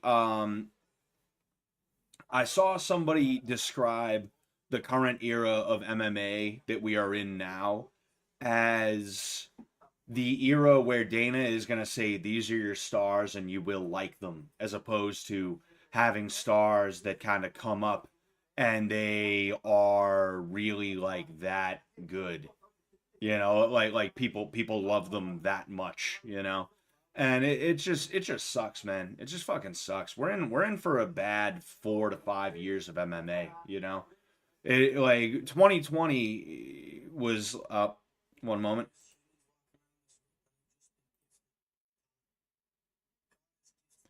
Go and fuck yourself. Anyway, oh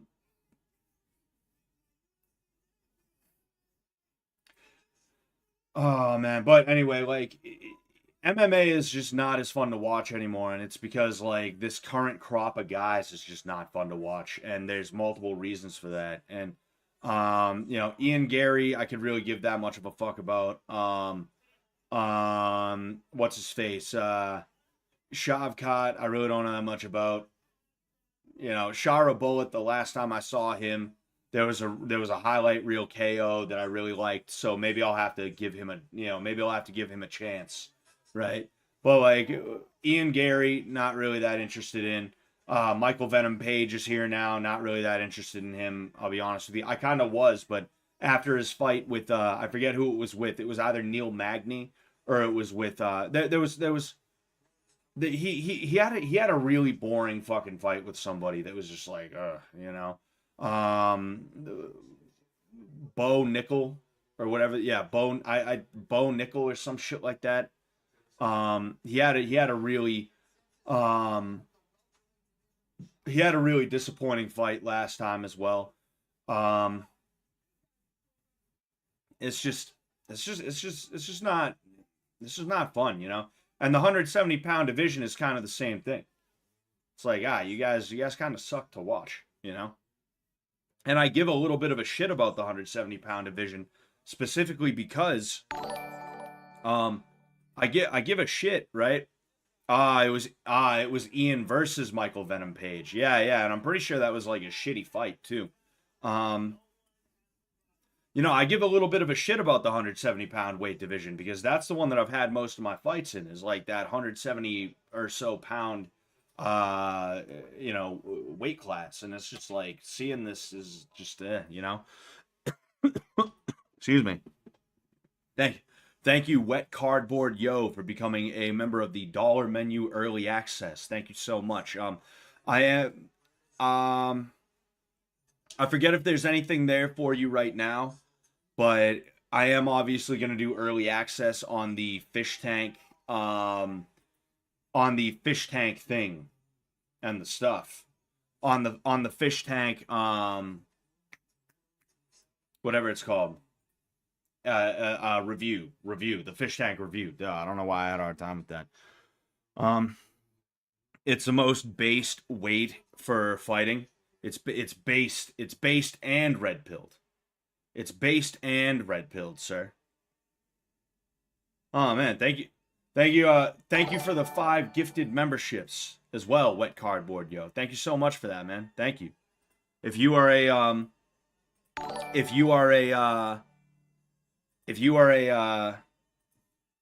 oh yeah, hell yeah, dude. GG4L, man. GG4L. Thank you so much. What was I gonna say? He's walking out to Layla he's walking out to Layla by Eric Clapton, which is a really good song, you know. Bisha. You got me on my knees. Be sure. Anyway, yeah, but if you yeah, but if you got gifted a membership, you know, if you got did he just huff the Irish flag? I'm pretty sure he just huffed the Irish flag. If you got gifted a membership, like I said, I'm gonna have some early access for you out probably halfway through next week. Because probably like halfway through next week because I'm working on the fish tank review. So you know, thank you again. Thank you very much, Wet Cardboard, yo.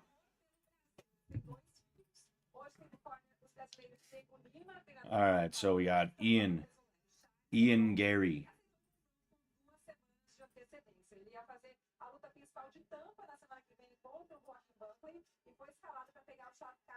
Now I have Layla stuck in my head. Layla, you got me on my knees. Layla, begging darling, please. Keep it up. Yeah, I definitely will, man. I definitely will. You know, since Fish Tank is over, I'm gonna start putting together other streams and stuff like that. You know, I'm gonna be honest with you. I don't follow most of the people from season 2, but you know, maybe I'll have a couple of people on season 2, season 3. But maybe I'll have a couple of people on from season 3. You know, maybe I'll hit up like because I think like a dating challenge with Mizzy might be fun. You know, I think a dating challenge with Mizzy might be fun. You know, have her as the the lovely lady being lusted over. You know, or like a dating challenge, an e-boy dating challenge with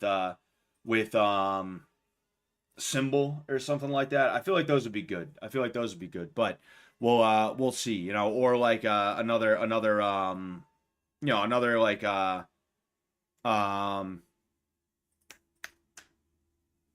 a Jeopardy stream or something like that. You know, I enjoy doing those things because it's fun to just hang out. It's fun to just like, you know, shoot the shit with people and just see where things go. You know, it's fun. It's fun to do that. What's going on, Neon? How you doing? Hi, Ecuador says the review should be 0 out of 10 because you weren't on it. That's the plan. That's the plan. All right. So here comes Shavkat Rachmanov or some shit like that. I don't know.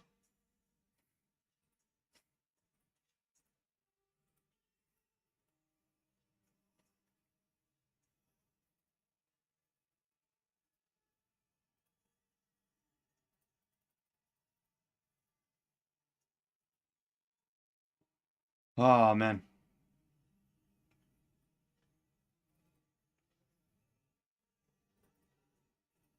I'm just waiting for him to get out there.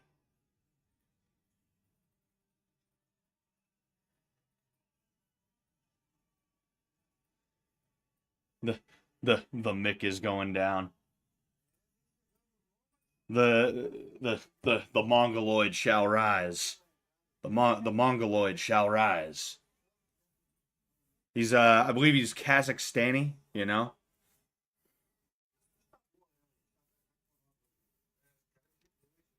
You need to get Symbol to do a Bollywood skit with you and make a mini movie, dude. I would totally do that. He's in New York. Like that's something we could plan, but the thing is it wouldn't happen. It wouldn't happen because that's too much planning and too much would have to go into that, and I don't think either of us have the time or the energy to do that, you know. But that would be pretty funny. An American Bollywood movie with Symbol as the star.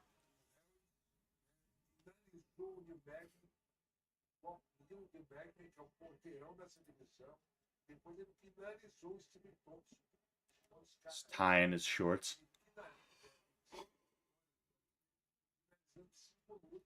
I like that he wears board shorts. I don't like this new era of compression pants. I think board shorts are legit better like stylistically. I don't like that dudes wear the tight like compression pant type shits, you know. I think those are stupid as hell. I think board shorts are the way to go, and I think there's just something about it that makes it better. You know, there's something about MMA that makes it a little bit easier to watch when it's dudes wearing board shorts as opposed to basically briefs, boxer briefs, you know. Damn, Scott, you hear about Syria? I vaguely know of what's going down. There was something about basically Assad might be gone. He might be no more. Something like that. I could be wrong about that though. You know, I could be wrong about that. Sad to see season 3 go, but luckily it gets close to a .5 season where Scott throws up on women. Maybe. We'll see. I was using Fish Tank to distract myself from the problems and the lack of wholeness in my life. Now that it's over, the sadness is setting in. Well, now you can come back here and be sad with me, Papyrus P. Now you can come back and you can come back home. Come back home to daddy. It fell a few hours ago. Wow, that's crazy. It's crazy how long that shit's been going down in that country. Just to have it fall like that, you know. Just a one day wake up. It's not even in the news anymore, but you wake up and it's just gone. And now it's back in the news, you know. That's pretty crazy. That's pretty wild, you know, when you look at it all. All right. So we have Shavkat Rachmanov. Yeah, it's literally just Rachmanov versus Ian Machado Garry. Strange, huh? Yeah, it is very strange.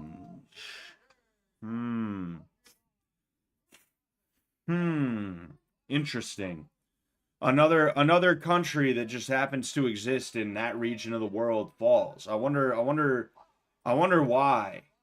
I wonder why and how that keeps happening. You know, that portion of the world just every 5 to 10 years a new country just sort of shits the bed. I wonder why. Hmm. Huh. Huh. I'm sure it's cuz they're all bad is what it is. I'm sure it's cuz they're all bad. There's nobody else in that region that has any interests there that would be a little bit happy to see these nations too busy trying to not fall, you know, to actually like resist their bullshit, you know. I prefer to call you father rather than daddy. That's all right, Mr. Ecuador. I prefer to call you Mr. Ecuador.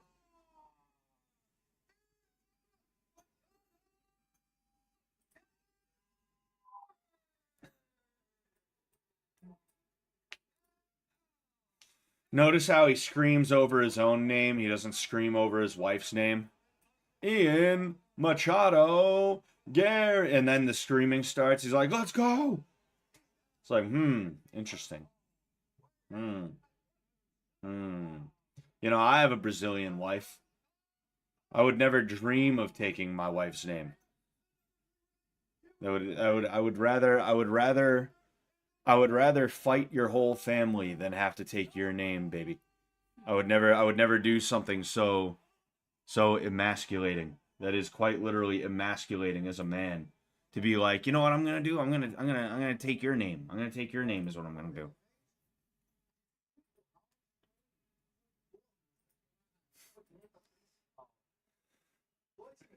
All right. So Ian Machado Garry versus Shavkat. This is actually one of the fights that I am kind of excited to see because it's names that I hear. It's names that I hear. I want to see what the big deal about these two guys is, you know? So sort of bouncing around. Just seeing who the first guy to make a move is gonna be, you know?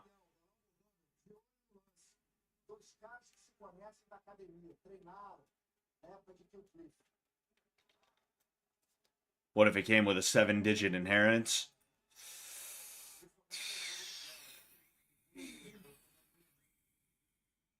Maybe. You know, it's an inheritance. So once I get the money, I could just change my name. Rachmanov is good. He's fun to watch. Oh, that's good then. That's good, you know. It's just like with how many Dagestani wrestlers and just dudes that it's like annoying to watch that have come from Eastern Europe as of late. You know, I guess they're not all Dagestani wrestlers, obviously, if they're just Eastern European. But with how many boring lay and pray wrestlers we've seen for years now coming from Eastern Europe, it's just like, fuck, man. Shit. Like, whenever someone from that region is in the UFC, I'm just like, oh, great, you know? That's why I was surprised by Shara, right? Shara Bullet, right? I don't know what his real last name is, but that's what people call him, I guess. You know?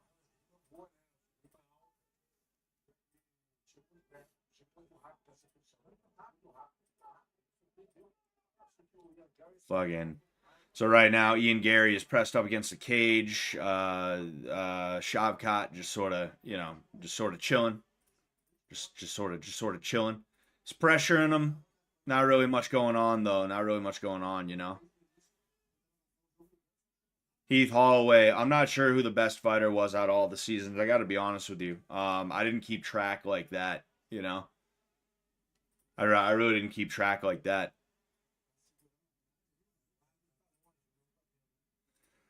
All right, just sort of chilling up against the cage. Not really, you know, not a whole lot happening. See, again, though, like this is what you see from the cage work nowadays. You used to see a lot more active cage work, but you don't see that anymore. We have they're off the cage right now. Ooh, Shavkat almost got taken down, but he ends up getting Ian Garry's back. There is no takedown yet. Nothing really major has happened, but Shavkat does have Ian Garry's back, which is going to make it a lot easier for him to take Ian down when the time comes. Ian is trying to work to break the grip. I don't believe he has succeeded. No, he has not succeeded in breaking the grip. You see it. The grip is broken, but it looks like Shavkat is trying to get it back. What Ian needs to do is what he just tried to do there, which is, you know, turn in. But the thing is, he's being pressured up against the cage, so it's not working out for him when he tries to turn in. So yeah, Ian is almost all the way turned around. I was gonna say, like, cage work nowadays is not nearly as active because dudes don't want to take the chance because it's a lot of risk for a payout, you know, and guys with quite ooh. Ian goes for an inside trip, almost takes Shavkat down, but it doesn't quite work. I will say when things do happen, it's pretty cool because we're seeing like a legit Greco-Roman match right now. These guys are in over-unders. They're trying to swim for double unders, and they're hitting trips and sweeps and shit like that. And it is interesting when something is happening, but a lot of the time right now, nothing is happening. It's been a little over 4 minutes of just cage work. That's basically all that's been happening right now, and it hasn't been that fun to watch. You know, it hasn't been that fun to watch. But I was saying, like, if you watch like the UFC back in the day, dudes were dropping levels, trying to hit takedowns off the cage and stuff like that. Now they just kind of chill there because nobody wants to take a chance. There is a lower leg kick, a calf kick from Ian. Ooh, a cross right down the middle from Shavkat. Snaps Ian's head back, and then he uses that as he used the forward progression as an excuse to try and go for that double unders again. And now Ian is back up against the cage with a little bit under 10 seconds to go. Ian pushing off the cage. He landed a knee, and they are just sort of jockeying for position right now as the round comes to a close. So yeah, you know, towel them down between rounds. 5-point throws only, says David Iacovino. Yeah, that'd be nice. They just agree, like, all right, whatever. We're doing Greco. We're doing 15 minutes of Greco now, guys. All right. Anyway, Machado Garry is such a huge threat. I feel like this will be a wrestling match. I mean, you've been pretty correct this so far, Snurf G. You know, you've been pretty correct so far. Excuse me. Yeah, I mean, we'll see if Ian can get something off, you know. He's got to keep Shavkat at a distance because it's very clear that Shavkat wants to grapple, you know. And I mean, it's not working out for him as well as he wants to. You know, that was a nice cross over the top, snapped Ian's head back, but um and it's like I said, he used that cross landing as a means to close distance, which is a good move. Don't get me wrong. Oh, Strickland versus Duplessis 2 is coming up. Nice. I'm interested to see how that's going to go down. We might end up doing that one, and then Weili Zhang is going to be fighting as well. That's cool. That's cool. All right, so beginning of round 2, starting much like the beginning of round 1, they're just sort of stomp kick to the lead leg from Ian. So Ian put both of his hands out like that, right? He's trying to bridge, not bridge. He's trying to frame to keep Shavkat away, you know, and he's not really framing off Shavkat. He's just putting his hands out as a way to kind of say like, hey, I can reach you if you get here, and that can have a bit of that can be a bit of an issue with some people sometimes. An attempt at a spinning back kick, but Ian evades. That can be an issue with some people sometimes. They get a little bit nervous about moving forward, you know. Stomp kick from Ian, especially because Ian's fingers were out that way. So that, you know, kind of a dirty trick, but it's not like he was straight up trying to aim for the eye like John Jones fucking following a dude around like that, you know.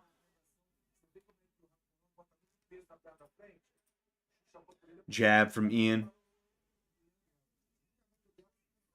See, Ian, like, I don't know I don't know how Shavkat's striking is, right?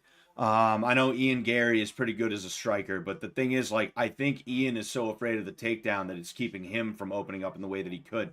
Jab from Ian misses. Ooh, jab cross from Shavkat almost got through. I don't think it quite landed, though.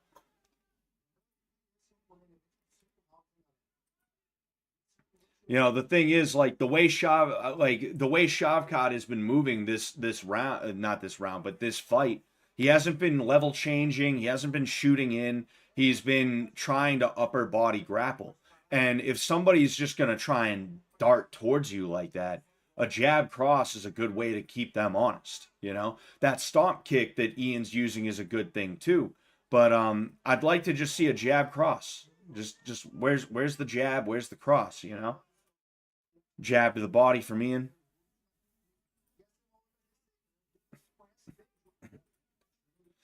Another stomp kick from Ian.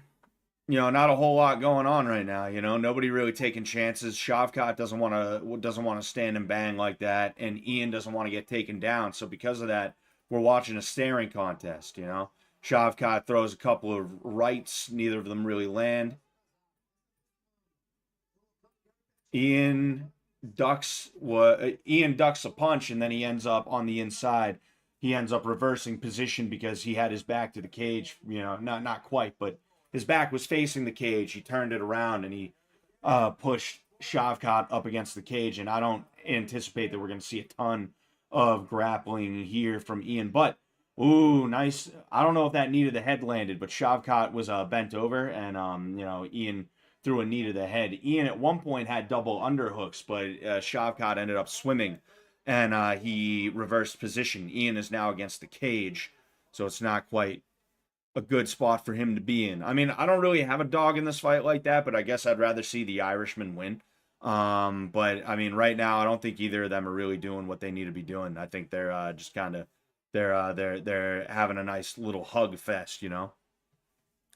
When the fuck are these guys gonna tickle each other already? That's what I'm wondering. That's what I'm trying to figure out, dude. When is it gonna happen? When's it gonna go down?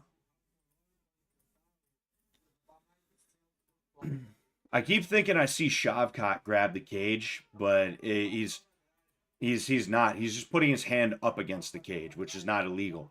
It's one thing to put your hand here. It's another thing to grab, you know. And ooh, Shavkat trying to ooh. So Shavkat hit a duck under, and now he has Ian's back. They're both standing. Ian just broke the grips, and he's going to try and face back in, which he is like 50% of the way there. Shavkat has a handcuff on Ian's left arm that kind of makes it a little bit weird for him to try and do anything. He's going to want to try and get rid of that. But he ended up getting around. They are still up against the cage. And Ian breaks away from the clinch after they get off the cage, and he tried for a spinning back fist, but it didn't work. Shavkat tried for a spinning back fist. It didn't land. Stomp kick from Ian. If I had to give the first round to somebody, I don't know. I'd probably give it to Shavkat. If I had to give this round to somebody, I'd probably give it to Ian, simply because he's been doing better with the striking overall with those stomp kicks. And he has landed a little bit more than Shavkat has. There was a left hook that seemed to land from Shavkat, but it didn't really do much damage. So right now, to me, it's kind of 1-1, but it's like, fuck, man, there's just been nothing going on. There's been nothing going on this fight, so, you know. Still probably better than Romero versus Adesanya. Oh, yeah, for sure. League's better, but, you know, it's like, you know. It is what it is. It is what it is, you know.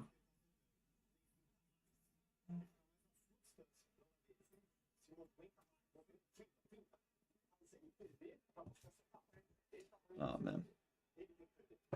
So, yeah, I mean, I think this third round really, yeah, I think this third round really, this third round really matters. This third round really matters for sure, you know. We'll see what happens with it.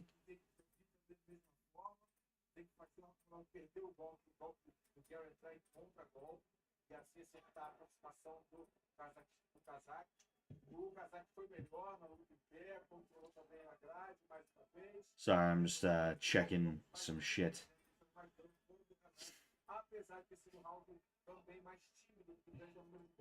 Oh, all right. Third round started. I didn't even know. We're about 10 seconds in. And it started just like all the other rounds. Both guys just sort of bouncing around, staring at each other. Not a whole lot going on. Not a whole lot going on. You're a great announcer. Love the play-by-play. Thank you very much, Snurf G. I appreciate that. It feels good to lock in and explain things to you guys in the way that Joe Rogan does, you know? That's what made Joe Rogan such a good announcer, is that he was able to explain things on a level that a lot of people were not able to, because they don't do jiu-jitsu. Couple of kicks exchanged. Neither of them really land. Again, just sort of looking at each other. Ian throws a kick. It gets checked by Shavkat. I'd like to see him follow up. I'd like to see him throw that leg kick so that Shavkat checks it, and then he throws a punch after, because the way Shavkat checked that kick, his hands literally ended up out here. So his head was like wide open, you know. We're seeing Ian open up a little bit more with his kicks. It would have been nice to see that last round, you know, because like it's tough to even say that last round was definitively Ian Garry's, you know.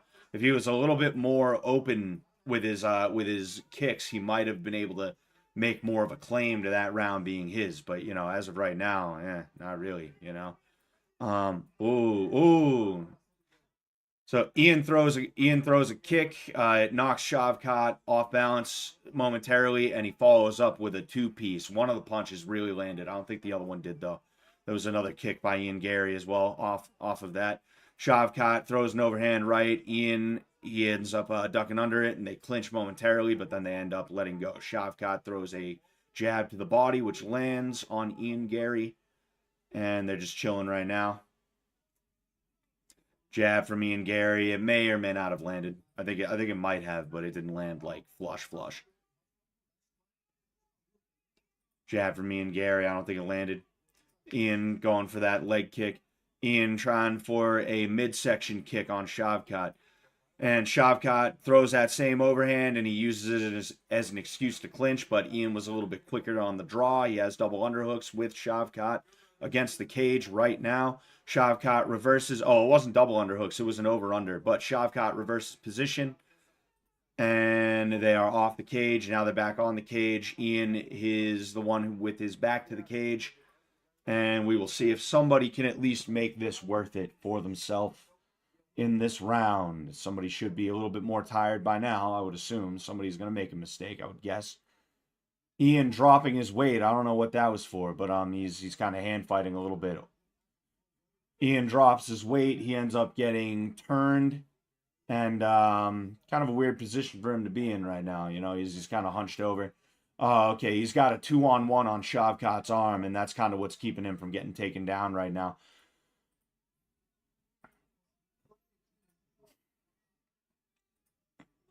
All right, just chilling. Back to the cage. Not a whole lot going on. Just sort of jockeying for position right now. Looks like Shavkat might have double unders. If not, he's getting pretty close to it. See, double underhooks is very important because it puts you in a place where you have a lower center of gravity, and it puts your opponent in a place where he has a higher center of gravity. They just broke it up. They're returning to the center to strike again, or more likely to end up clinching against the cage again. Oh, a kick from Ian Garry doesn't quite land to the head. You know, it also helps to take away a person's options with their hands when you get double underhooks.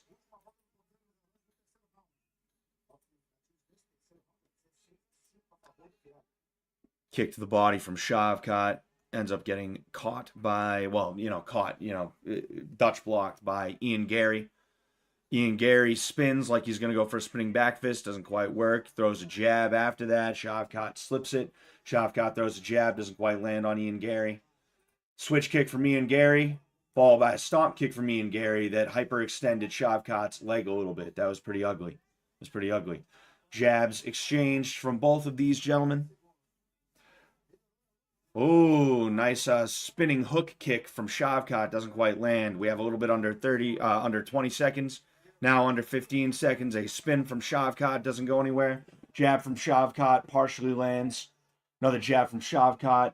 Missed. Spinning back fist by Ian Garry. Followed by a teep that doesn't land. And Shavkat throws a hook to finish it all off. And boy, was that a disappointing fight. Like I said, this was actually one of the fights that I was kind of like, this might be a good fight. Nah, that was ass. That was ass, And again, it's because of all the same shit that I always talk about. The UFC is not about fights. The UFC is about how many wins do you have? What kind of numbers do you have?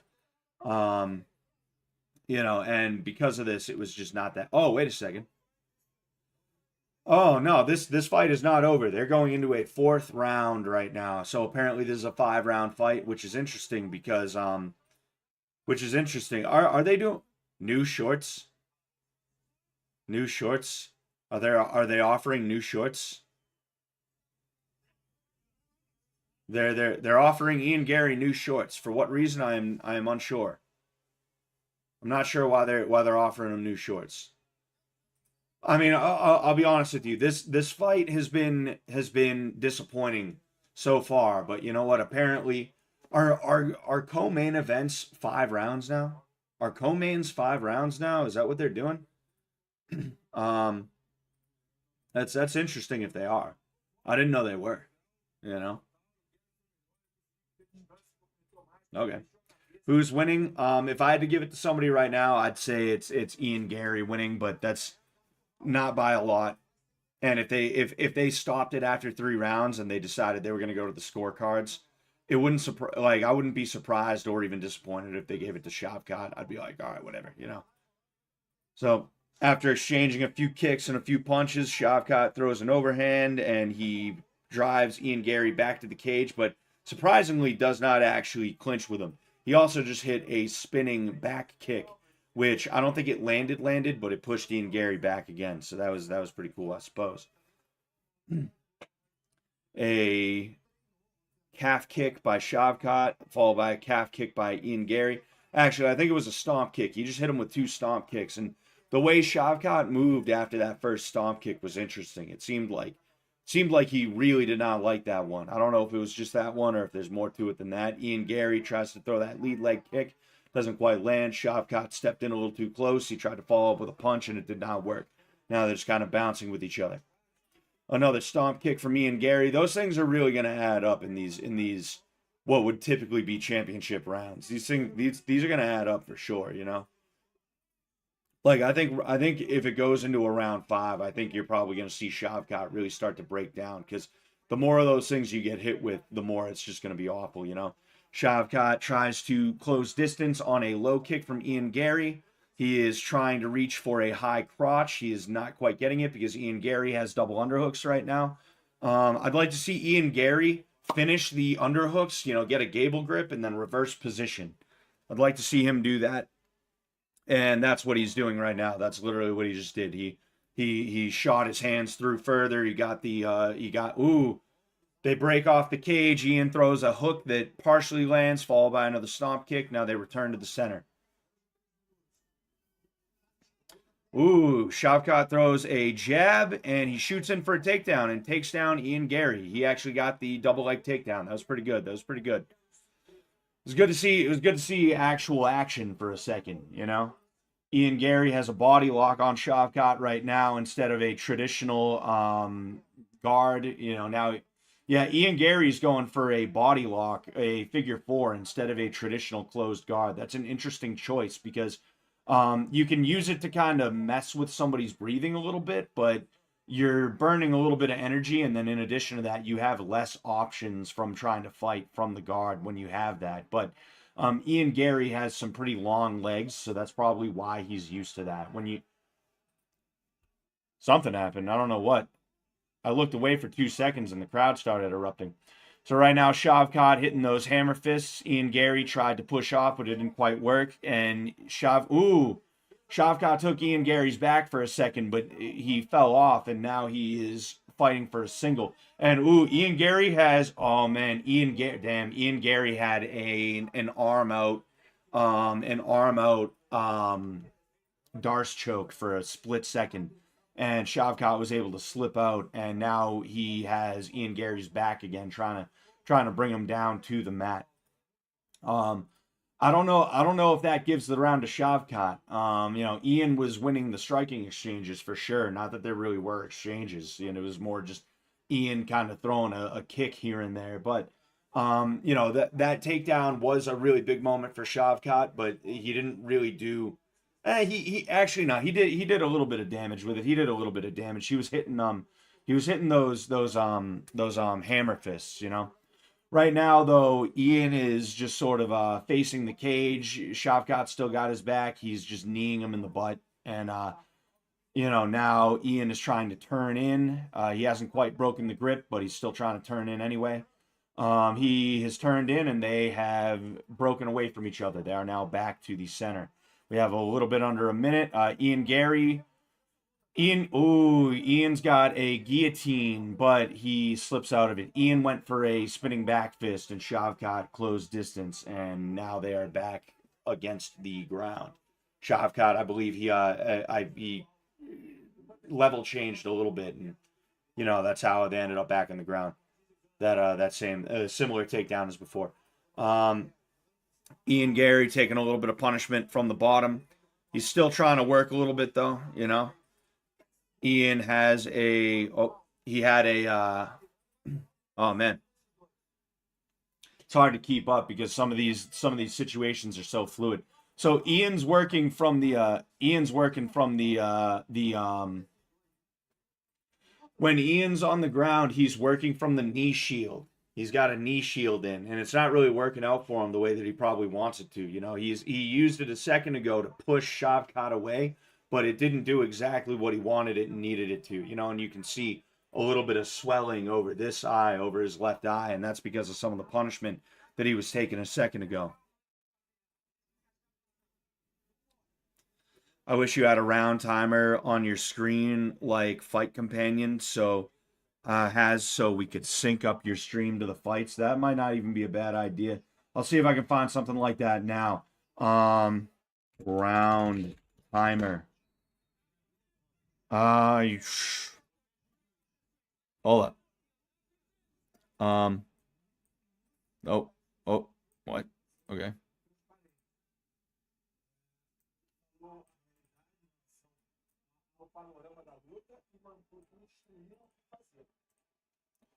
Hold on one sec. All right. So this is now sorry, I'm trying to all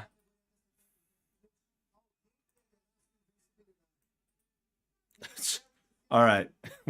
We'll try it. All right. Ooh, a spinning hook kick from Shavkat. Ian Garry moves out of the way of it. So this is really going to be a make or break round because at best it's a 2-2 round right now. Shavkat shoots in for a single leg. He doesn't quite have it yet, but he is pretty damn close to having it. Ian Garry has a whizzer, and it's making it pretty tough for Shavkat to get it. And wow, oh wow, Ian reverses position and has Shavkat's back, and he is trying to work for a rear naked choke. I don't know if he's going to get it though. He might have it. He might have it. Oh no, he doesn't have it. He doesn't have it. I didn't see where his other arm is. He has an arm. Oh, you see he's got a seatbelt position right now. His arm is in a really good spot right now. What he's got to do is take his left arm out from underneath Shavkat and at the very least get the lever choke. Get that fucking lever. If not, then go for a straight up rear naked choke, you know? And he does not quite have it. Ian Garry has ooh, he's got it now. But Shavkat's trying to fight it. So what Ian Garry's doing right now is he has kind of a weird grip, and that's why he was able to have his grip broken, right? He should have either A, come through, or B, he should have gable gripped in a way. Oh, he might have it. He might have it. It's locked in, but I don't think it's locked in very tight. I think Shavkat's mostly okay right now. Even if he gets out, yeah. You see, the gloves can make it a little bit weird trying to get a rear naked choke, you know? That's part of the reason why I do a rear naked choke the way I do, but then in addition to that, it's also good because if somebody's chin is down and you use, Shavkat is almost out of that. See, Ian Garry is working that body lock right now, like I was talking about, but Shavkat has, for the most part, been able to turn around so that he is now in a guard position instead of the back take position. But Ian, depending on what he does, he can retain. We are going to see if he's going to finish this Kimura that he looked like he was going for a Kimura a second ago, the way he was trying to isolate Shavkat's arm. That would have been a good move on his part because the way he had Shavkat's arm straightened out, he may have been able to catch him by surprise, you know. But right now it's basically just a guard position. Shavkat's got him in a closed guard, and it's like that was really bad for Shavkat. He's got to work because, like I said, this could be a 2-2 fight. This could be a 2 rounds to 2 rounds fight. And as of right now, this is Ian Garry's round after that back take, followed by these submission attempts. And, Ian Garry's the only one who's working from bottom right now, you know. I think maybe Shavkat's just tired. I think he might just be tired, you know. I don't know, though. Ian Garry kind of being dirty right now. Grabbing the fence, it looked like. Ian was trying to do what is like a kid's jiu-jitsu sweep. Where you have a closed guard, right? And you use your hand to push yourself up and use your own weight to just bowl somebody over. That would have been so funny to see happen because that's literally a move you teach to kids because they can get away with it on the easier side, you know? Jiu-jitsu is pretty much the same regardless of age and things like that, but like there's certain things that work a little bit easier if you don't know or if the person you're going against doesn't know that much, you know? So right now, Ian Garry gave up the guard position. He also gave up his back, but he got to his feet immediately. There was no back take there. And they are back against the cage. Ian goes for the double underhooks, and he puts Shavkat up against the cage, but he gave up the position. He is now against the cage. You know what I also just realized I can do? Perfect. That's fucking perfect. This is exactly what we needed. That was a great idea, whoever said that. I'll give you full credit after this. Excuse me.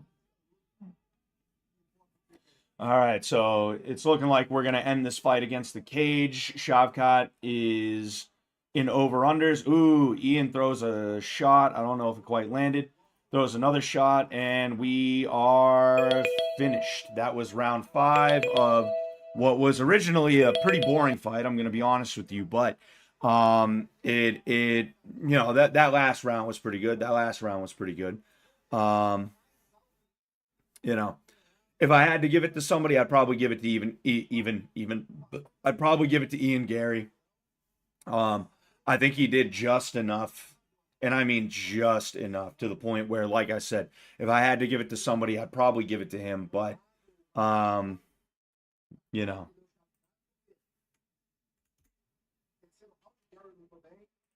all right, there we go. There we go.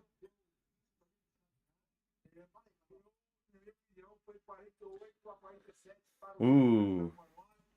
See, some of these punches landed, but they barely landed, you know?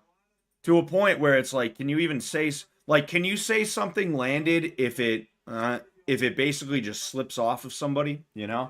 I mean, total significant strikes, Ian Garry, 89, Shavkat, 78. Now, when it comes to takedowns, Ian is 1 of 2, Shavkat is 2 of 10, you know? And the control time for Shavkat is about 3 minutes and 50 seconds. Ian Garry, a little over a minute and a half, you know? I mean, um, oh no, wait, no. Significant strikes is 40 to 31, 40 for Ian Garry. Total connected strikes is 89 or whatever it was for Ian Garry, you know. So that was that was interesting, but you know, it is what it is. It is what it is. You know, overall, I do think Ian Garry probably took that, but like I wouldn't even be upset if they gave it to Shavkat because it was just like nobody really did anything until that 5th round. You know, that is that is what it is. You know, that is what it is. Um, what the fuck? He Dominic Reyes says Anthony Smith purposefully put his hands down during their fight and told him to punch him in the face because he wanted to feel something. Boy.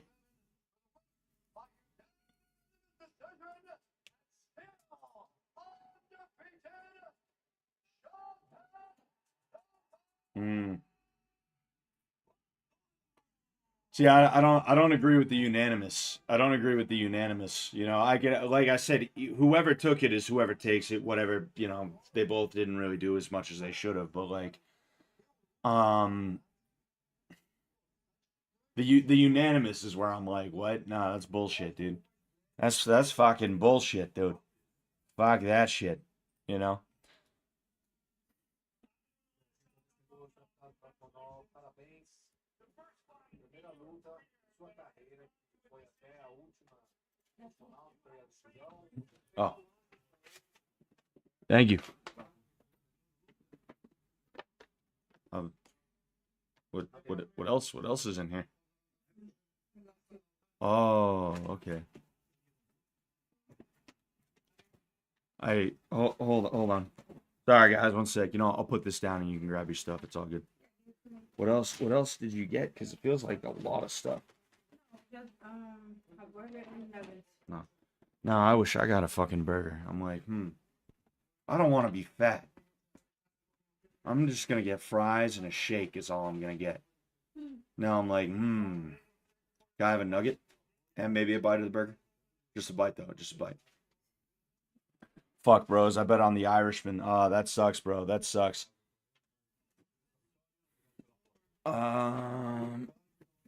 Sorry, the wife's coming over here, so I just wanna be safe. Thank you, baby. I'm just gonna take one nugget and I'll take a bite of the burger, and then you know.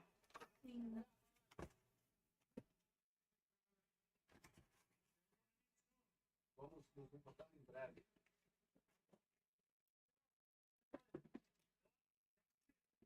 So,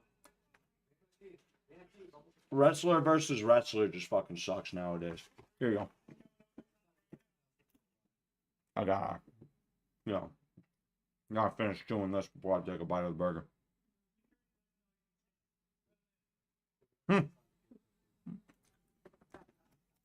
Bilal Muhammad. Security doesn't know he's the champ. That is fucking hilarious, dude.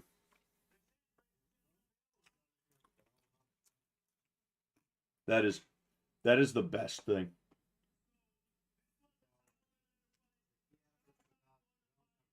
Baby, look at this.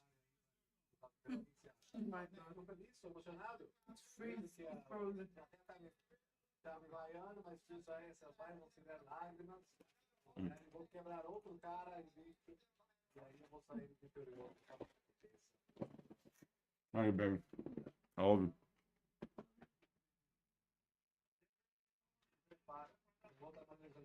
ver quem é o melhor. Mas, parabéns, Shavkat, parabéns, parabéns. E vai para ver a luta de vocês.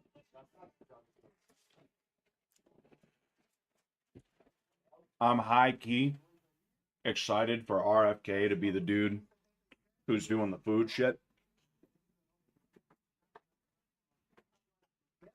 Because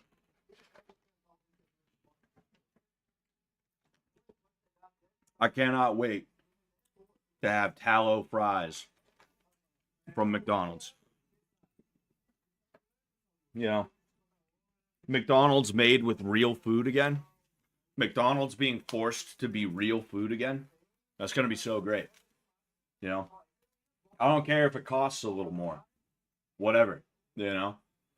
Oh no, I have to pay an extra 75 cents on my $16 Big Mac meal? Oh no. Whatever. A luta principal, porque agora, meus amigos, mais três da manhã, tem o campeão, tem Canada, tem Brazilian Gangster. Yeah. This shit's supposed to be this shit's supposed to be like cheap anyway, and it's not anymore. Speaking of which, let me know how much I owe you, baby.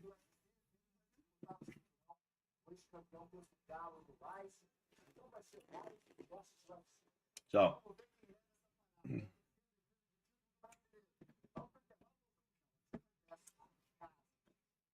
we have Pantoja versus a dude from Ryzen who I'm 99% sure was given a title shot as soon as he got brought into the division, which is pretty crazy when you think about it.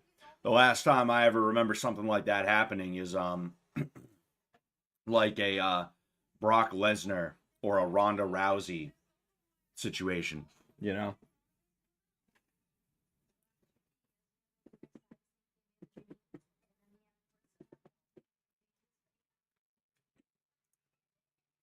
Oh, wait. Are we going to be forced to sit through a girl fight? Oh, good. I was going to say, fuck, man.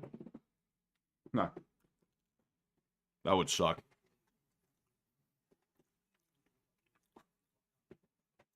We might watch Joaquin Buckley versus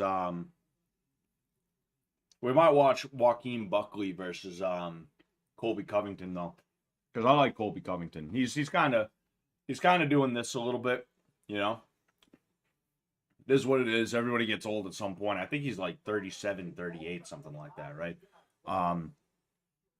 Yeah, everybody's got to get old at some point. Excuse me. Yeah, but like,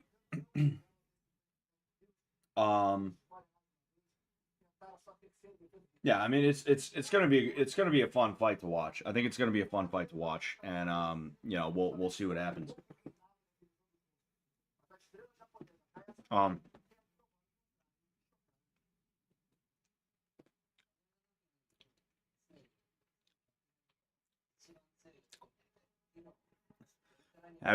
Have your wife chew up her food and spit it into your mouth like a baby bird, Scott. You hear that, baby? I'm ready whenever you are.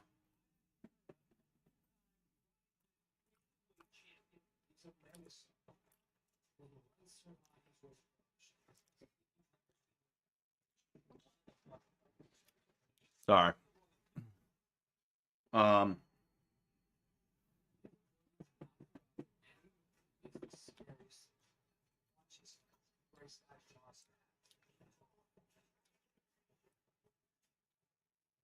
Man. I miss Pride fighting championships, dude. Ryzen is kind of what took the place of Pride in Japan, and it's just not as big.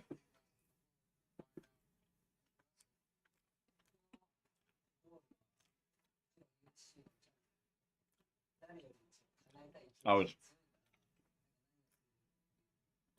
feel like I was talking about something before, and I just completely I completely forgot. I don't know.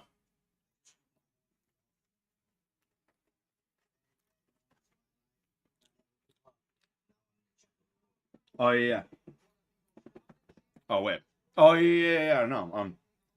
Joaquin Buckley and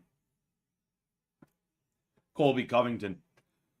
You know, Joaquin Buckley has been calling himself the Buck lately. I don't think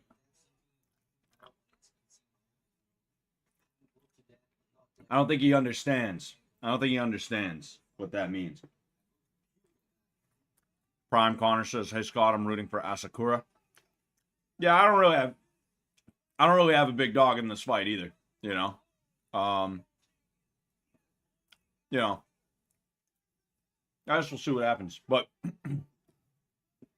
I mean, I think the UFC, no joke, would probably rather have Asakura win because that's somebody from Japan who, like, I don't know if Japan has had a UFC champion yet. I gotta be honest with you. I don't know if Japan has had a UFC champion.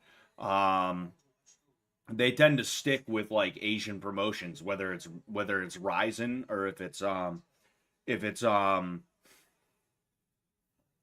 excuse me, whether it's Ryzen or if it's One. They'd literally rather fight in Asian promotions, which I mean, it makes sense. So like, you know, Dana brought this guy over because he's like, we want to tap into that Japan market. You know, I don't know if they ever had UFC Japan.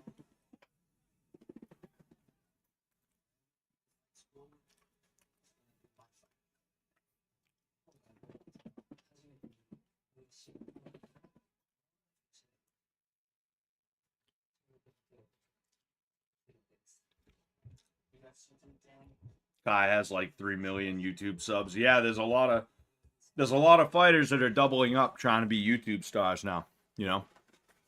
Either that or they get podcasts.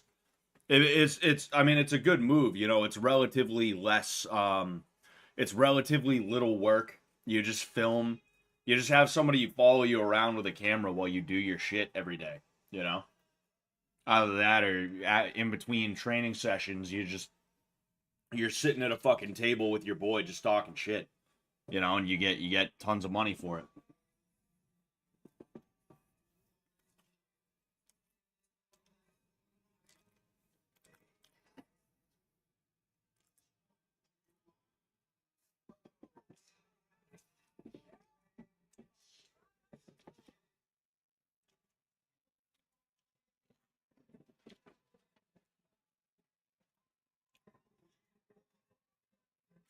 Last time I remember UFC in Japan is when Joe Lozon got flatlined by Pettis. Yeah.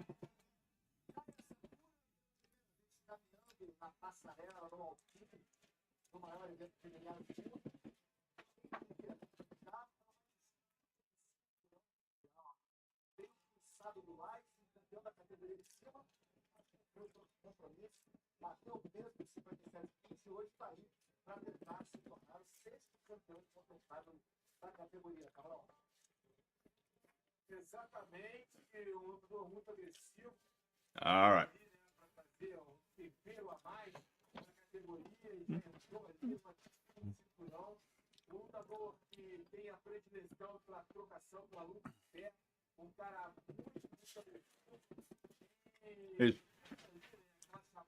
He's got his Japanese trainers with him, and he's got his American trainers with him, and the American trainers tower over him. That's funny as hell, man.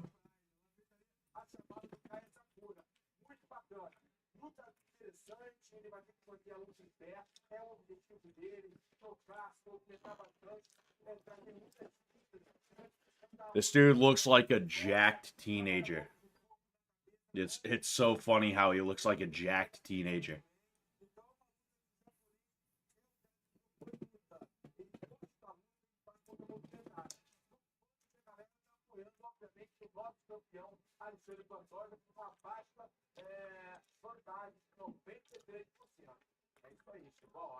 Oh, Prime Connor, I didn't see your first message. Asakura is more popular in Japan than Izzy is in the States. Yeah.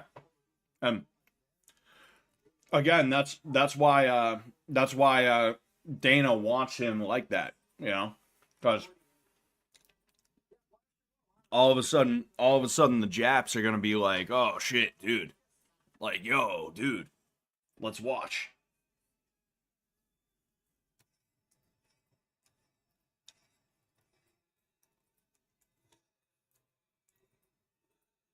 There's certain songs you shouldn't walk out to because they are cliche, they are trite. One of them is that song by Eminem. I believe it's called "Lose Yourself." You know. The another one is "Barbie Girl" by that band Aqua, because nobody thinks it's funny. Nobody ever thought it was funny for you to be like, "Ha, I'm getting into a fight. I'm supposed to be a big tough man, but I'm walking out to Barbie Girl." Ha ha ha. Nobody ever thought that was funny. That was never funny. Nobody ever thought it was. You know. Another one is "Many Men" by 50 Cent. You should not walk out to them because it just fucking sucks.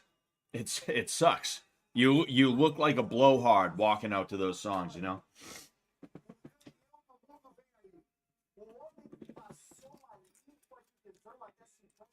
It shows a lack of creativity, you know?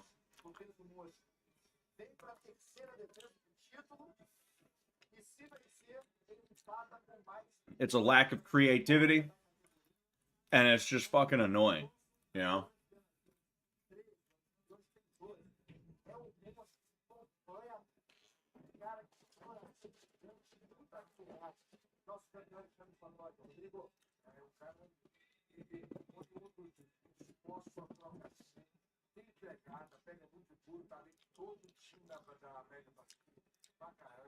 The only good walkout music is Enya.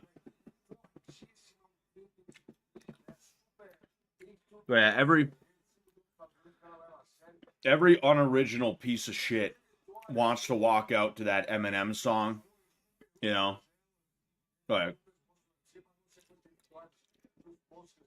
Like that fucking I forget what he says in the beginning, but it's like, oh yeah, if you only had one shot, one opportunity, would you seize it? Or would you let it go? It's like something like that, right? Every unoriginal piece of shit walks out to that song, and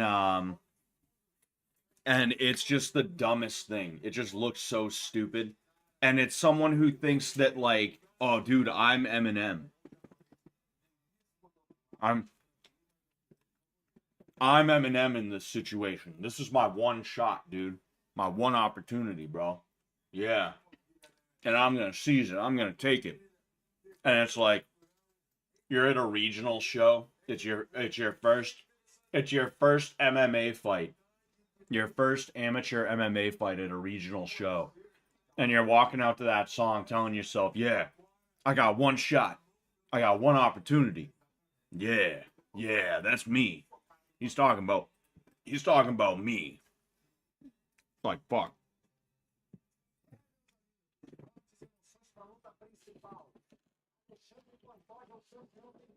Alexandre Pantoja. Garry Asakura. So we'll see.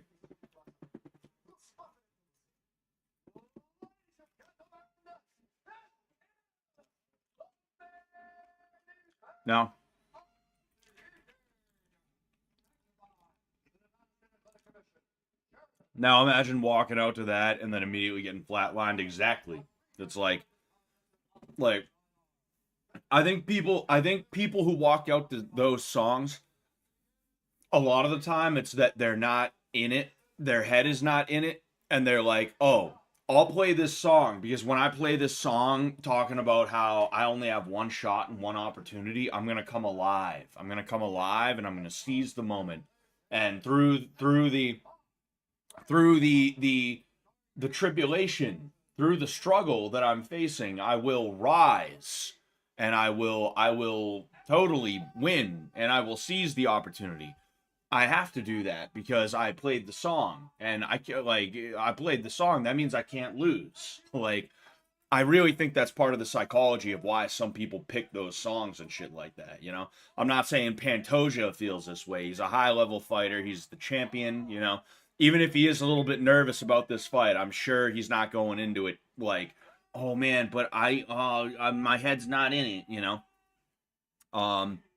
But it is what it is. What, Scott? What's your walkout music? The theme song to Skyrim? Nah, I do a different song every time.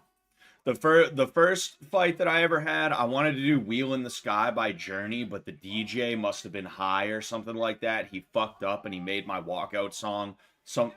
He played something else instead. He got confused about somebody else's walkout song. So it's his fault that I lost. He took me out of my game. I was supposed to hear "Wheel in the Sky" and go, "I'm the wheel in the sky. I'm going to seize the opportunity. I only have one shot. I'm the wheel in the sky that keeps on turning. I don't know where I'll be tomorrow." My next fight, I walked out to "Cisco Kid" by Sublime. A weird song, but a good song. I highly recommend it. Third fight, I walked out to "No Lie" by 2 Chainz featuring Drake. Fourth fight, I walked out to... what did I walk out to for my fourth fight? "Scream" by Misfits. "Scream" by Misfits. And then the most recent fight that I had, because not all my fights had walkout songs and shit like that. But my most recent fight, I walked out to "Party Hard" by Andrew WK. You know? And I gotta sneeze. Oh, excuse me. Excuse me. Oh man. Anyway, man. Wow. Fucking Asakura is quite a bit taller than Pantoja. It's kind of funny to see. If I fought on the world stage, what I'd probably do, depending on how I felt, is like, let's say I was fighting in Scotland, I'd probably walk out to a Celtic FC song. I shit you not, I'd probably walk out to Celtic Symphony, especially if I was in Glasgow. If I was fighting in Ireland, I'd probably walk out to an Irish song. Italy, I'd try and find I know what Italian songs I'd walk out to. etc., etc. I'd try and find songs that inspire me from the culture that I'm fighting in. Ooh, jumping knee from Asakura. It didn't quite land, though, I don't think. Instead, Pantoja took the opportunity to turn it into a single that did not quite pan out. Pantoja moving forward. Ooh, he caught Asakura with a left hook. And either A, Asakura slipped, or B, he was going down off of that left hook, and Pantoja closed distance and turned it into a takedown that I'm not sure if it counted as a takedown. It was kind of on the line. Asakura gets up. He now has Pantoja against the fence. They are chilling. They're hanging out. Pantoja has his right leg up against Asakura's legs, creating a shield. He's got kind of a standing knee shield up to defend against what just happened there, which was a knee from Asakura. Asakura tries to break away, but he falls over, and Pantoja takes him down. Or, more so Asakura fell down, but Pantoja is in the guard right now, and Asakura is, he's going feet on the hips, kind of, sorta, he's got an overhook on Pantoja's left arm, and Pantoja is, he's pressuring down so that Asakura can't work. He's got his forehead on Pantoja's, on Asakura's, chest right now,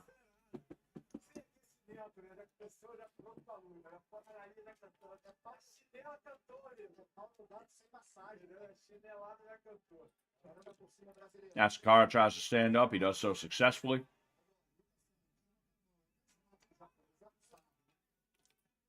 These are 135ers, so they're pretty lively, So a couple of punches and kicks exchanged from both of them. Asakura looking like he's trying to start getting going. Nice inner leg kick from Asakura. He switched stances for that. Asakura throws a hook, doesn't quite land, I don't think. If it did, it barely got through, and then Pantoja tried to return with a few that did not quite land. Asakura fakes up high, goes down low. Asakura's got pretty quick hands. I think Pantoja's key to victory is going to be nice knee from Asakura. Body shot from Asakura, but he takes a couple to the head from Pantoja. I was going to say, I think Pantoja's keys to victory are going to mainly lie in him not allowing Asakura to get a foothold, to get working. He can't allow Asakura to establish a rhythm, which he's been doing a decent job of so far. He's been aggressive. He's been marching into range that he needs to be in. Anything he takes, he tries to follow up on. You know, Pantoja throws a kick, it gets checked, but then he throws a hook off of it. Pantoja working that front leg. Asakura keeps switching stances. You know, and that's going to make him a little bit harder to deal with. You know, because if he can fight, ooh, gazelle hook doesn't quite land from Asakura.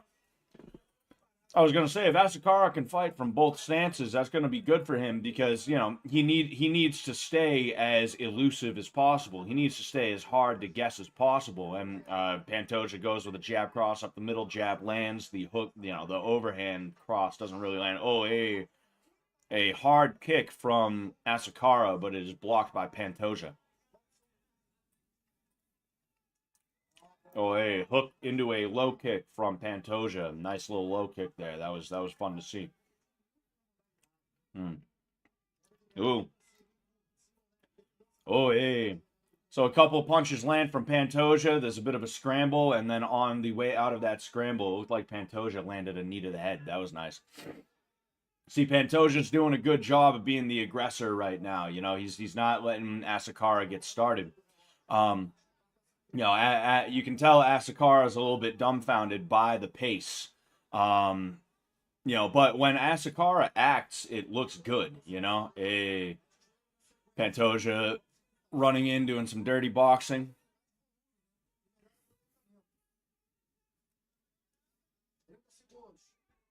Nice hook to a kick from Pantoja. I don't know if either of them really landed, though. The kick definitely hit something, you know. And even if you're blocking a kick, it still can hurt your arm. You know, it tires your arm out after a while. Oh, hey.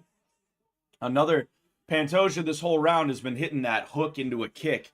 And Asakura is really trying to make that jumping knee work, which, like, I mean, don't get me wrong. Like, if he catches Pantoja coming in with that, it's definitely going to hurt. But at this point, he seems to just be throwing it as like kind of a Hail Mary. I think he's a little bit frustrated, a little bit doesn't quite know what to do.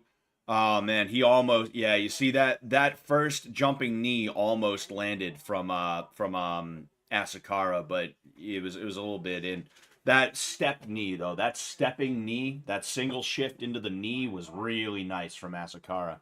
But it's like I said, Pantoja is just he's pushing the pace. He's being the aggressor. He's landing more than Asakura landed in that round. And I think Asakura, you'll probably see him come alive as time goes on, but I think he might have had a bit of a problem trying to establish himself in the way that he probably wants to, you know. Well, we will see how that goes, though. Isn't that right, Snoopy? Isn't that right, Snoopy? We'll see how it goes. He's like, hey, you gonna get me my burger? I ordered a burger, too.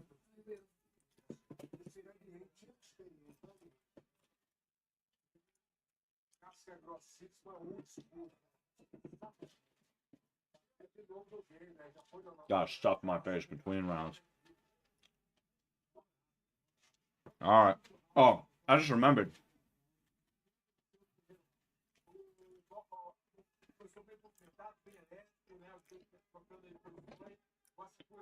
Yeah, I gotta get used to this. I gotta get used to this. You know, this thing right here. I gotta get used to it. We're a little bit behind. So, exchange of punches. Nothing really lands. Pantoja. Ooh, Pantoja backpacking. Pantoja backpacking right now. He had to let go of it though, and now he's trying to backpack again, but is you know, he can't quite get it right now because they are up against the cage. So the cage is blocking Pantoja from backpacking. Now, what a backpack is when a guy has a back take on a standing person. You know, basically piggyback riding on the dude. And that is what happened, you know.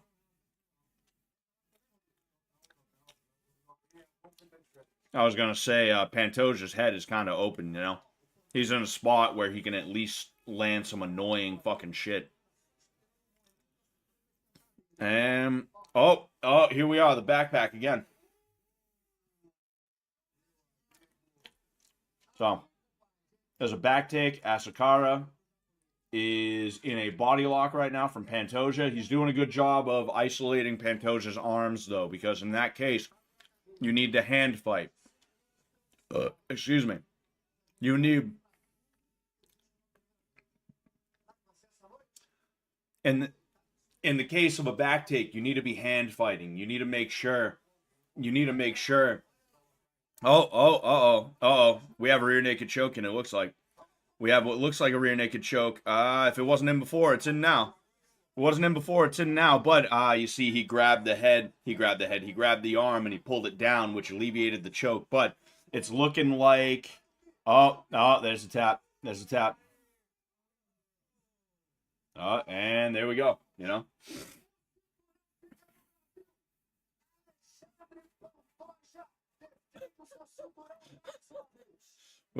I watch Brazilian UFC. So you don't get Joe Rogan, you get João Rogal. João Hola. How do you say welcome? It's not bienvenidos, right? It's some other like bem-vindo a UFC 310. Eu sou João Rogal. Yeah. I was saying hand fighting is extremely important when you're in a back take position, because if you don't hand fight, someone's going to throw you in a rear naked choke. You need to control the guy's hands, and it's tough. It's tough, you know. Some guys can do it better than others. Truth be told, I have a feeling that Kai Asakura is not used to facing grapplers of that caliber, because the thing is, like, Japan's grappling culture is a little bit strange. Like, they have catch wrestling over there. That's kind of a thing, and that's where their pro wrestling comes from. That's how they kind of got into MMA in the first place. Is they had catch wrestlers. They had catch wrestlers, and you know, the catch wrestler guys would also train judo and shit like that, right? And then those guys were like, oh, you know what, we're all done. Might as well. But there were catch wrestlers, right? And they started doing pro wrestling type stuff. Japan's pro wrestling is a little bit different from America's pro wrestling, though. And then eventually they were just like, what if we had like real fights, but they were like pro wrestling style fights? You know, what if we did real fights again, but it was like pro wrestling style? And that's where Pancrase came from.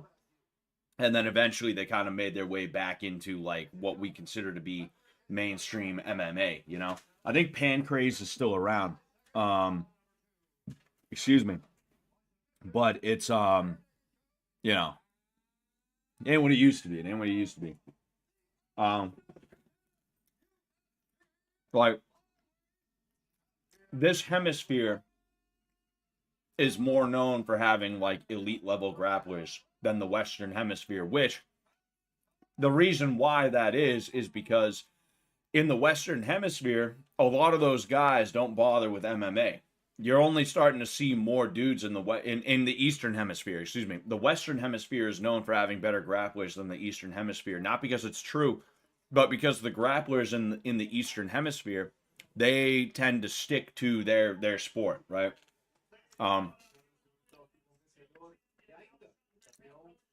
Judo guys do judo. That's what they do. You don't see a lot of judo guys who are like, let's get into MMA, you know? I could name like two or three off the top of my head, you know? One of them isn't even a guy. It's Ronda Rousey, right? Excuse me. Oh, and Kayla Harrison. So like four people I could name off the top of my head. Sambo, how many Sambo guys do you know that get into MMA and they end up like making a name for themselves worldwide? They tend to stick to Sambo, and if they do MMA, they don't, you know, it just kind of is what it is. You get a couple here and there, you know, like the Nurmagomedovs and shit like that, but again, it just sort of is what it is. And then you have freestyle wrestlers in Russia, in Iran, in all these other places where it's like these dudes would rather just stick to their freestyle wrestling. They'd rather not be getting into MMA in that way. And because of that, like, if you're doing MMA in those regions of the world, you're going to have some like elite level grapplers. You're going to have some world class grapplers, dudes who they're taking gold, silver, bronze in world championships, at the Olympics, etc., etc. They're just some of the best in the world, right? But you're not going to go to an MMA gym and find them rolling around. It's just not something that's going to happen, you know? And because of that, Kai Asakura coming to the UFC, having a face off against a dude who was born in Brazil, practiced fucking jujitsu in Brazil for years and years and years and years, and is now champion of the UFC. It makes sense, you know, fucking. Because after all, you go to an MMA gym, and there's going to be Brazilian jiu-jitsu guys there, and some of those guys are going to be world class. You don't have to train at your MMA gym and then go to a fucking Brazilian jiu-jitsu gym. There's a chance that there's a world-class Brazilian jiu-jitsu guy who goes to your gym anyway. You know, probably multiple of them. So really, I think it's probably just a cultural thing. I think it's more of a cultural thing than it is anything else. You know, with Kai Asakura, and he'll have to really work that. I think he'll probably have to really work that. You know, you get Renato Laranja. Was that the guy's name, baby? Renato Laranja, the announcer. Yeah. Oh. André Azevedo. Oh. But you told me Minotauro was there one day. I was like, oh, that's cool. He was there too. Today? Oh. Yeah. We get legends of the game like Minotauro Nogueira. I told you guys to look him up if you want an example of how a guard heavy game in MMA gets you beat up. Even if you win, you're getting beat up, you know?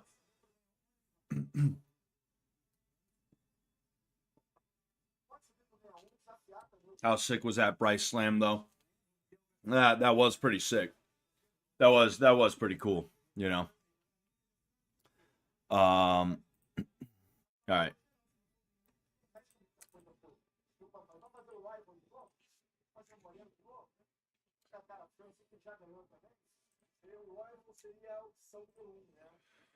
I'm thinking we'll play a game of AoE before we head out.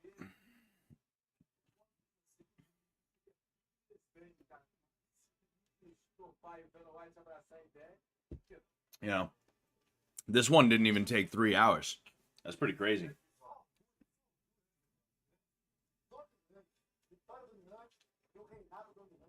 Isn't Minuatoro the name of a Pokemon? I don't know. Maybe.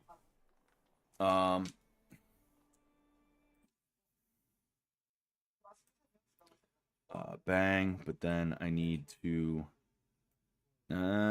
come here and then wait. Here and then there. All right, we're good to go. We're gonna play a game. We're gonna play a quick game, you know. See, again, check the fucking wins and losses there. Dude, it's like when you learn how to play with the Celts, it makes it so easy to win. When you get a system down with the Celts, it makes it so fucking easy to win.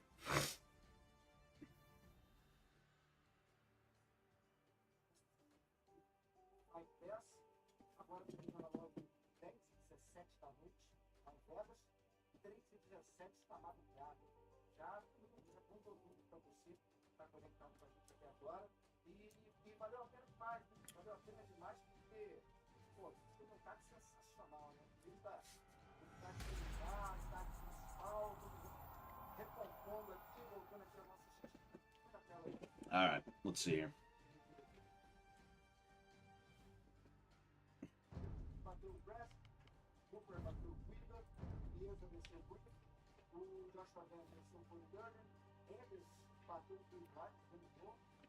Oh, Renato Laranja is some guy who does a Brazilian bit.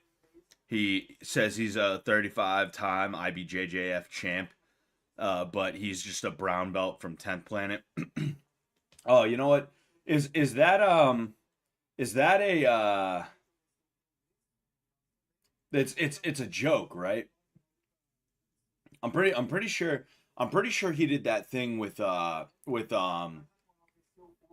I'm pretty sure he did that thing with Joe Rogan where he pretended to give Joe shit about weed smoking and shit like that, you know?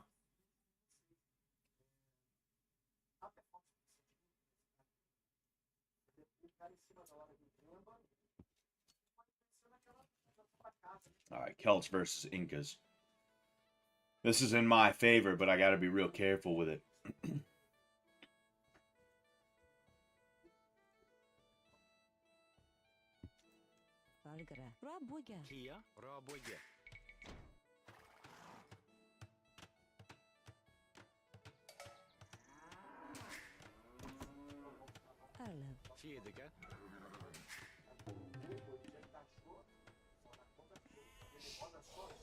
He told Ronda Rousey if she smokes weed, she's gonna be hanging out with black guys and listening to jazz music. Yo, that's pretty fucking great. That's pretty funny.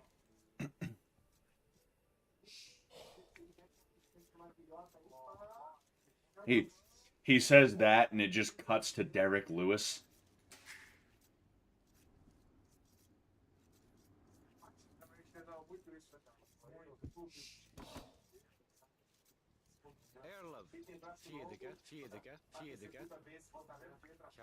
I'm fucking lagging a little bit. Scott, how do you fight if you have a really large penis? I feel it presents too much of a target to my enemies. I mean, hey, that's a problem I've run into my entire life, and you know, what you have to do is learn how to use it in a fight. You know, you have to learn how to use it to your advantage. You know, there's certain chokes you can do with it. You know, there's certain strikes you can use.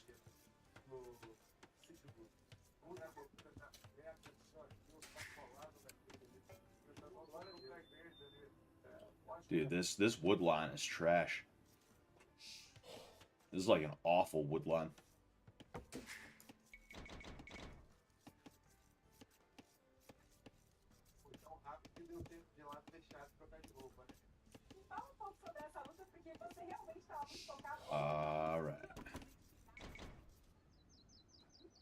Alright, I know that's safe now. I made the mistake of deleting almost all of my frontal wall one day. Actually, I deleted literally my entire front wall one day, and then a lot of, like, the side walls. And I did that because I got confused as to which walls they were. I thought they were the ones that I wanted to delete. Because, like, these walls are pointless.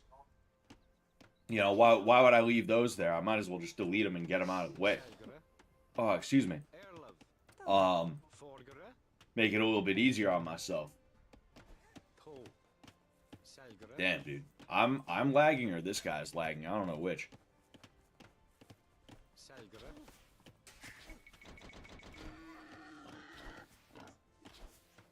Alright, there we go.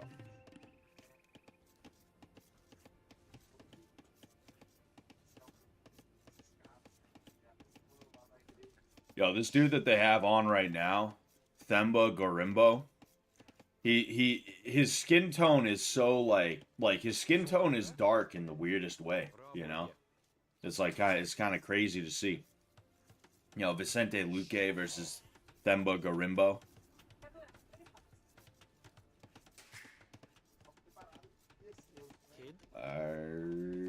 There we go. There we go.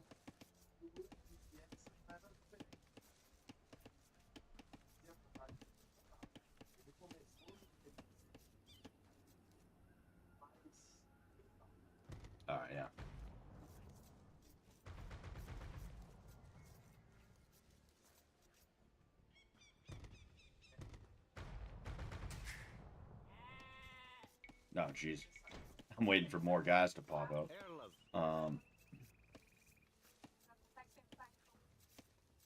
Dúvida pra mim, essa luta era fechada.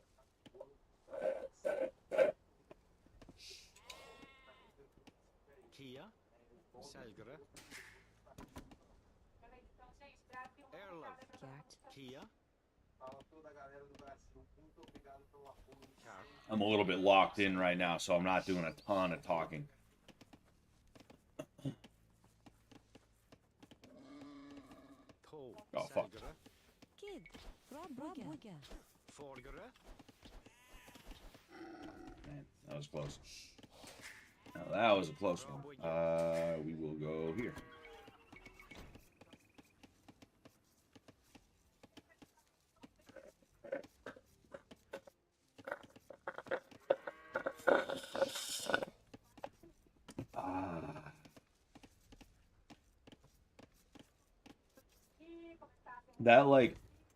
That noise doesn't annoy me. There's certain noises that get on my nerves, but that one is one that has never really annoyed me like that. Like if you sat there being like that obnoxious with it, I'd be like, yo, dude, what the fuck are you doing? Like, knock it off. But like, Kia, you're Rabwigge, fuck it. Rabwigge, Excuse me. Boonage, But overall, it's just kind of like, whatever, who cares? 6, 7, all right. Yep, we're good. We're good, baby. We're good. We got it. Ooh, this guy's pulling ahead. Erlov,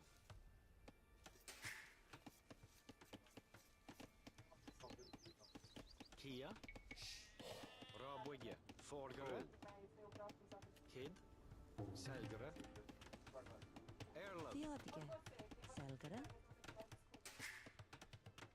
All right, we got 2 more, and then we can fucking get the gold.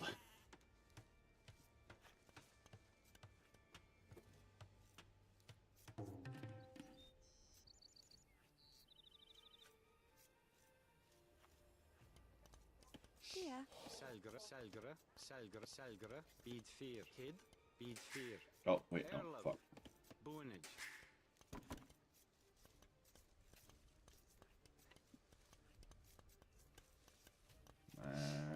Yes. There we go.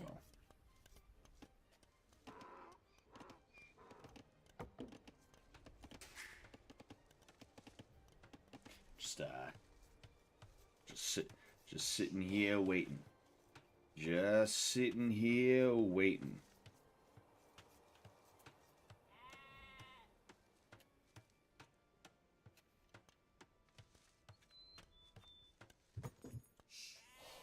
Alright, sick.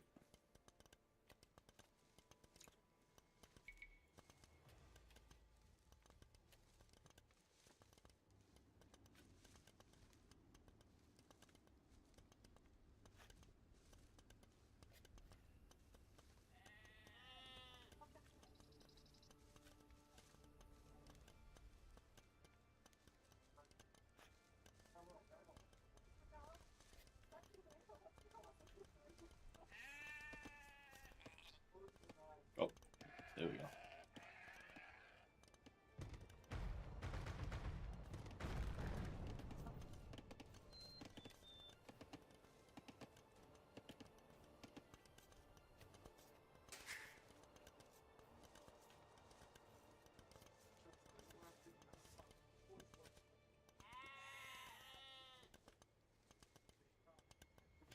Hey Scott, I'm gonna be that guy. Can you tell me around how long ago you talked about fish tank? Would love to hear your thoughts. Not that this isn't super cool too. What do you mean?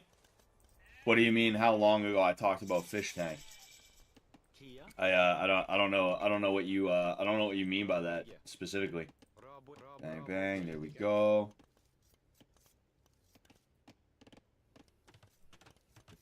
Around how long ago you talked about fish tank? You mean when's the last time I talked about fish tank? If that's what you mean, I talked a little bit about it. I talk a little bit about it every stream, pretty much, because I mean that's what's happening right now. You know. So-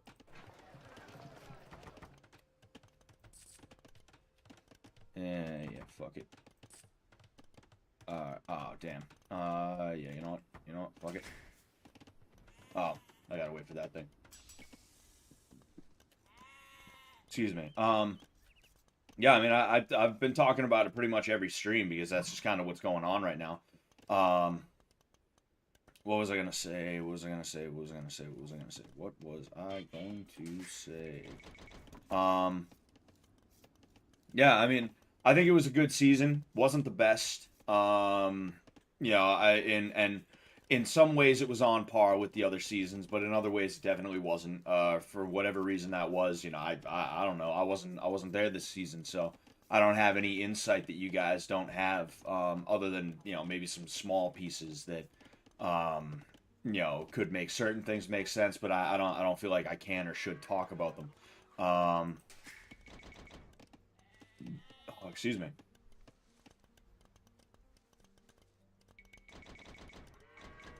All right, there we go on that. Anyway,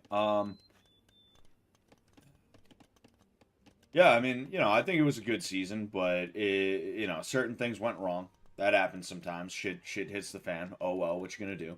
You know, I think they're gonna learn from certain mistakes that they made, and they're gonna get certain things ironed out that they needed to get ironed out, and they're gonna come back season 4 that much stronger. We will, excuse me, we'll see what happens in between seasons. I, for one, hope that streaming returns because I really enjoyed streaming on the Fish Tank site. There was a level of freedom that I had there that I did not have with others. There we go. And there we go. I think streaming. Yo, how many of these dudes are? Oh, 9. All right, that's perfect. Anyway, I won't talk too much about, you know, my thoughts on streaming and stuff like that. And I think I will slap this down here. I think that's the best option. Here. I'm gonna go back there. You know what I'm most excited for is the .5 seasons. You know, I'd love to see more .5 seasons, specifically like a Blood Games type of season. But they said that they might not be able to do that again. I understand if they can't, but I personally hope they do.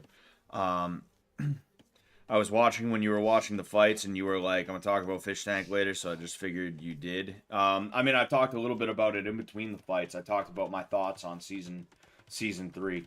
You know, and I wanna save as much of it as I can for the video that I'm gonna do. But overall, you know, I mean, it is what it is. You know, the season didn't pan out the way that it was supposed to. There's things that I'm sure could have been done to avoid that, but you know, fucking it's whatever. It's sour grapes at this point. You know, and we'll see what happens in the future. That's really all you can do is just look to the future.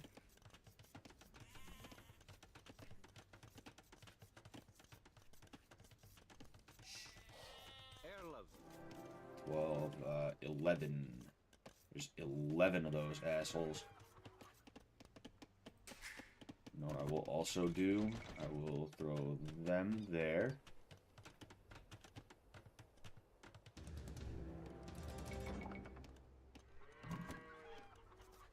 Oh, fuck. I'm an idiot. I'm a fucking idiot. Oops. Oops, oops, oops. Whoops. In fact, you know what? All of you. It's worth it. It's worth it to do it. I should have hopped on the relic game a little bit quicker, you know. In fact, you know what? I'm gonna 1, 2. All right, put one there, put another one there, and I'll just fucking converge on the center. I should be able to get these 3 if everything goes right, because he has to build one of these and then create monks, you know. So it's kind of an odd spot for him to be in that way.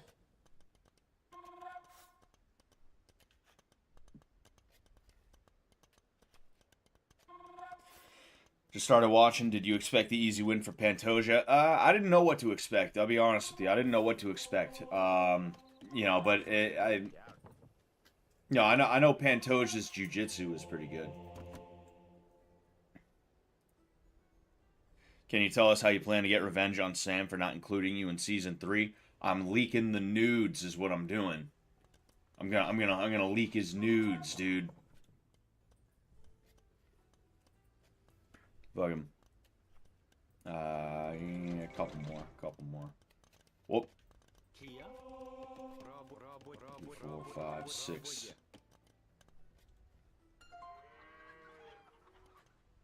Kid, toe, Kia, mid fear, Oh, toe, okay. Erlab, toe,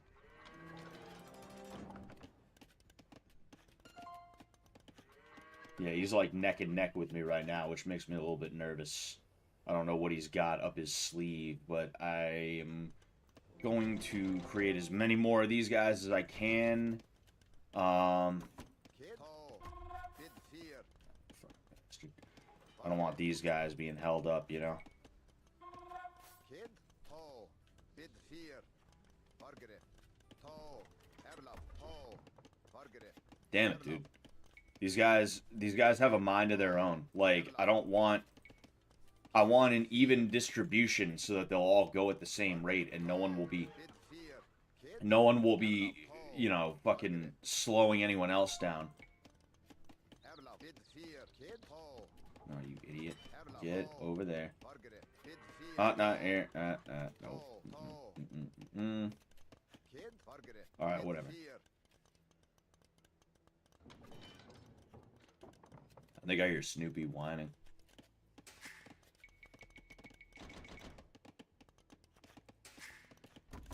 Alright, there we go. kid, Yeah, you see that's not good, that score, but I think I'll be alright for the most part. Erlab, Oh, you idiot. Get your ass over there. Yak, Arlev. Rob Wigan. Erlab, mid fear, toe,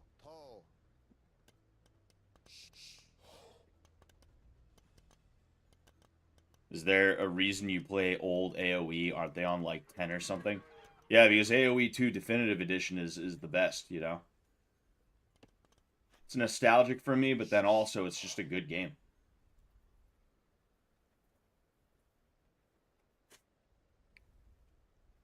And let's see if I can blast through here.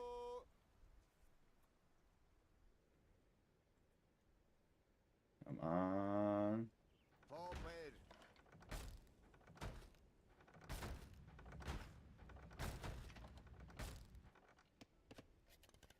Kid.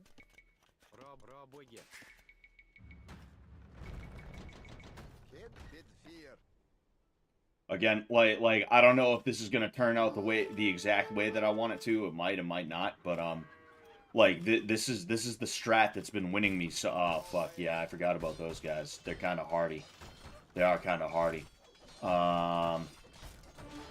This is the strat that's been winning me games, though. You know, sending. I should have sent in more of these guys. Is the issue? That's the issue. Is I should have sent in more of these guys. I might still be able to take them down. I might. No. Nope. All right. So what I need is quite a bit more siege. I'm gonna go there and then there. I'm not too worried about him as of right now because you know if I can get up to he might get up to Imperial before me though. You see those fucking Kameyukes are annoying. It can sometimes be it can sometimes be a bit of a Rob Wigan. there we go. It can sometimes be a bit of a toss-up when you get the Celts versus one of these Stone Age guys, you know? But I can still come back pretty easy. Oh, what the hell's going on? You know, those Kameyukes can be tough, but when I get the, when I get a bunch of fucking Scorpions going, I am in much better shape.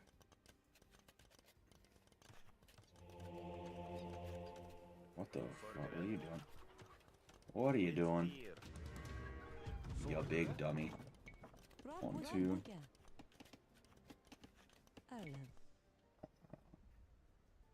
Build it out here. Give myself a little bit more projection. Oh, fuck.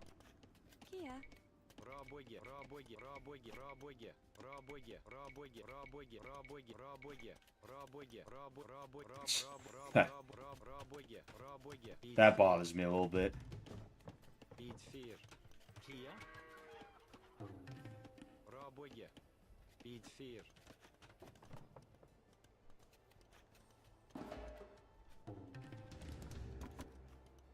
Nope, there we go. Okay.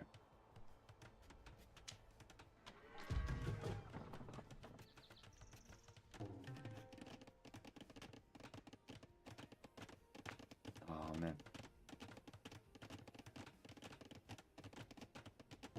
I don't play. Did they mess it up in later versions or, like, take it in the wrong direction? I played Age of Mythology.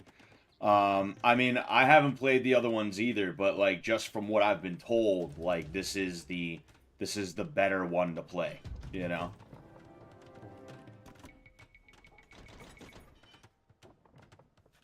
You know what I think I need to do too? I need infantry units that are not going to cost a bunch of gold. Again, that bothers me, but whatever, what you gonna do?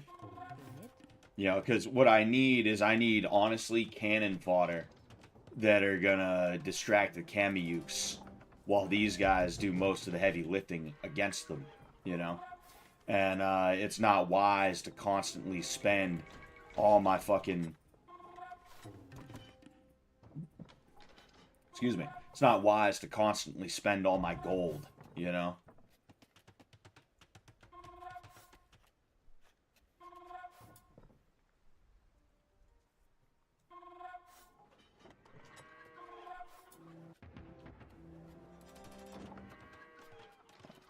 Almost did Imp.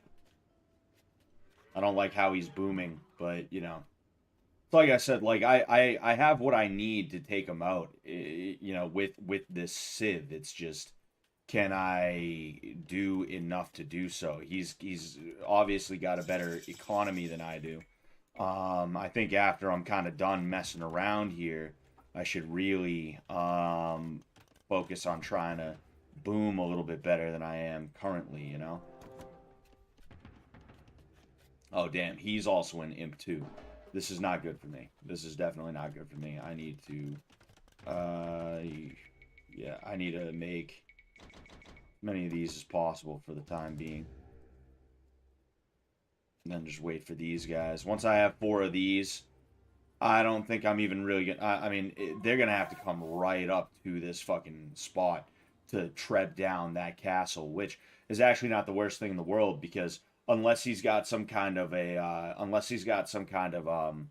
siege that can throw, like unless he's got mangonels or something like that, he can't just run through his own wall, you know. All right, so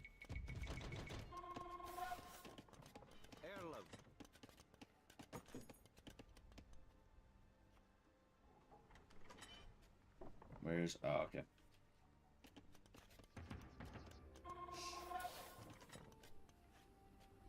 Alright, I'm gonna see what kind of havoc I can wreak on this guy. You know, I'll let those pikemen finish up. Might as well. Also, might as well, just to get it out of the way.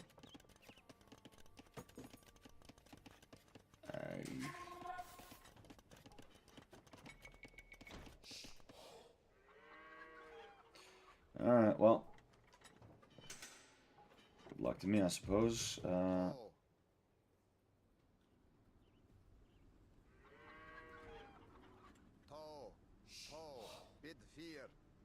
He probably already sees me. He can probably see me.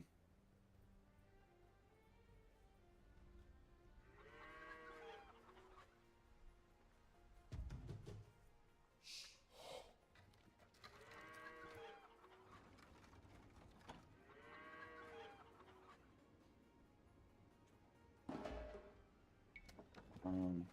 Ooh. Margaret. Yeah, and he's got fucking damn. I can't stand fucking arbalesters.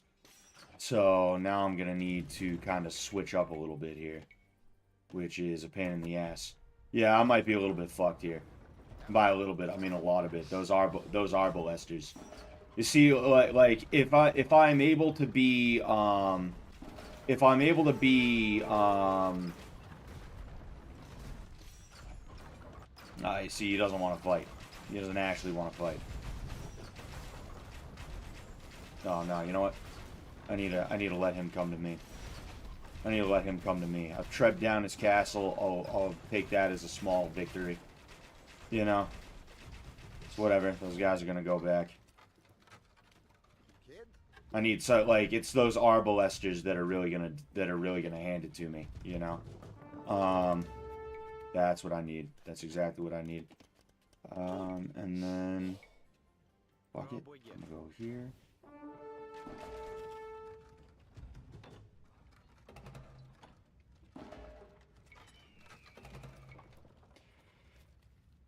Alright. Come on. See, I don't think all hope is lost, but also I'm really not in a good spot. 2, 3, 4, 5, 6, 7, 8, 9, 10. I'm definitely not in a good spot right now, you know? I'm definitely not in a good spot. But it's like I said, it's going to be the siege that does it for me. You know, the siege is going to be what does it for me. Infantry is mainly just going to be to hold... Oh, damn. Alright, let's give it a shot. These are not... they are onagers now. They are onagers. That's a good thing. Come on. Oh, fuck. Damn. Alright, just fucking get him. Get him, get him, get him, get him. Get him. Come on. Come on. Alright, sweet. This is... Huh. Oh, wow. Oh, shit. Alright, so you know what? Pull him back. Oh, at the very least.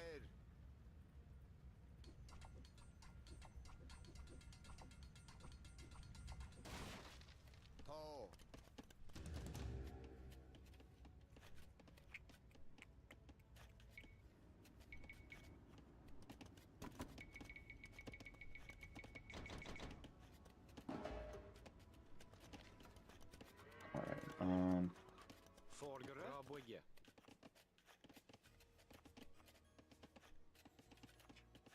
Yeah, it ain't looking good. You know, of course, it's just my luck that I get the one civ that I kind of have a little bit of trouble with. What are you guys doing? It's just my luck that the last couple of times I play online in front of you guys, I get the one civ that I tend to have a little bit of trouble with. But you know, it is what it is. It is what it is. What you gonna do? And it's like I said, it's not like all hope is lost. It's just I'm not exactly... Excuse me. Oh, man.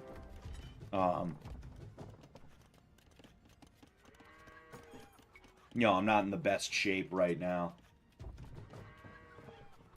Like, if he comes at me with the arbalesters again, he's fucked. Because I have quite a few more of these and quite a few more of these. But I gotta be careful not to...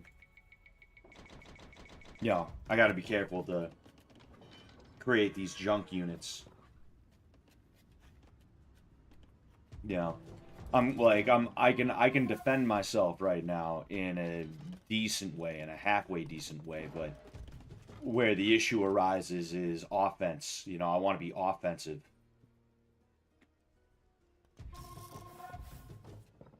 Kia. You know what?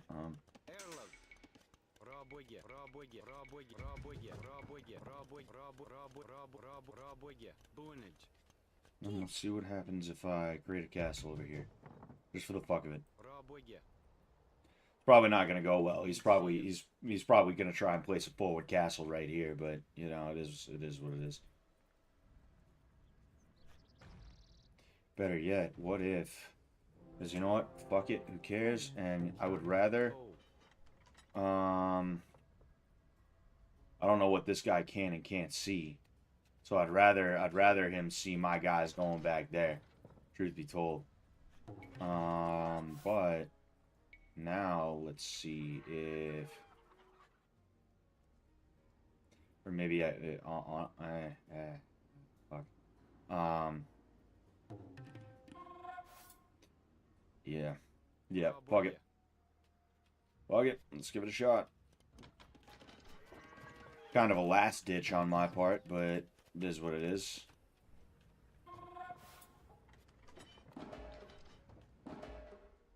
So like I said, I can defend myself, so why don't I send these guys up that way? Kid. Ho. If I can build this castle here, that's actually not too bad for me. Although I'm sure he's built another castle by now, and he's probably got treads that... wow. I'm dumb. Had no clue. Had no clue at all. Hey, idiots. Get your asses back here. Whoa, whoa, whoa. Where are you going? No, you know what? Fuck it. Oh, you... Now I'm fucked. Now I'm fucked. These guys just had to... What are you... What? What are you doing? Wow.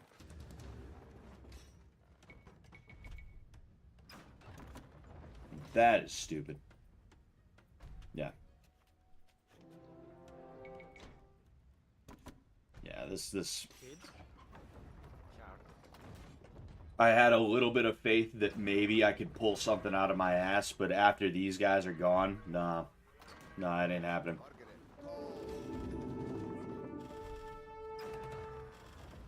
You know, even now, like...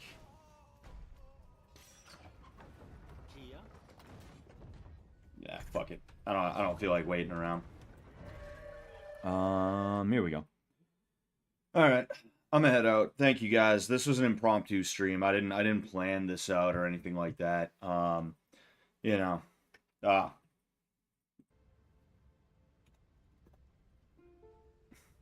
The guy's talking shit, so I just told him to do something to himself, you know. Anyway. But yeah, fuck him.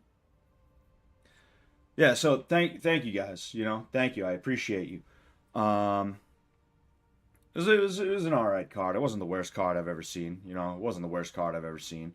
You know, there's been worse. There's been worse, and I'm happy. I'm happy I decided to stream tonight. I'm happy I decided to stream, but you know, we'll go ahead and we'll be back tomorrow for some Elder Scrolls Oblivion. Okay, that is going to be the stream tomorrow. So I will talk to you guys tomorrow. Peace out.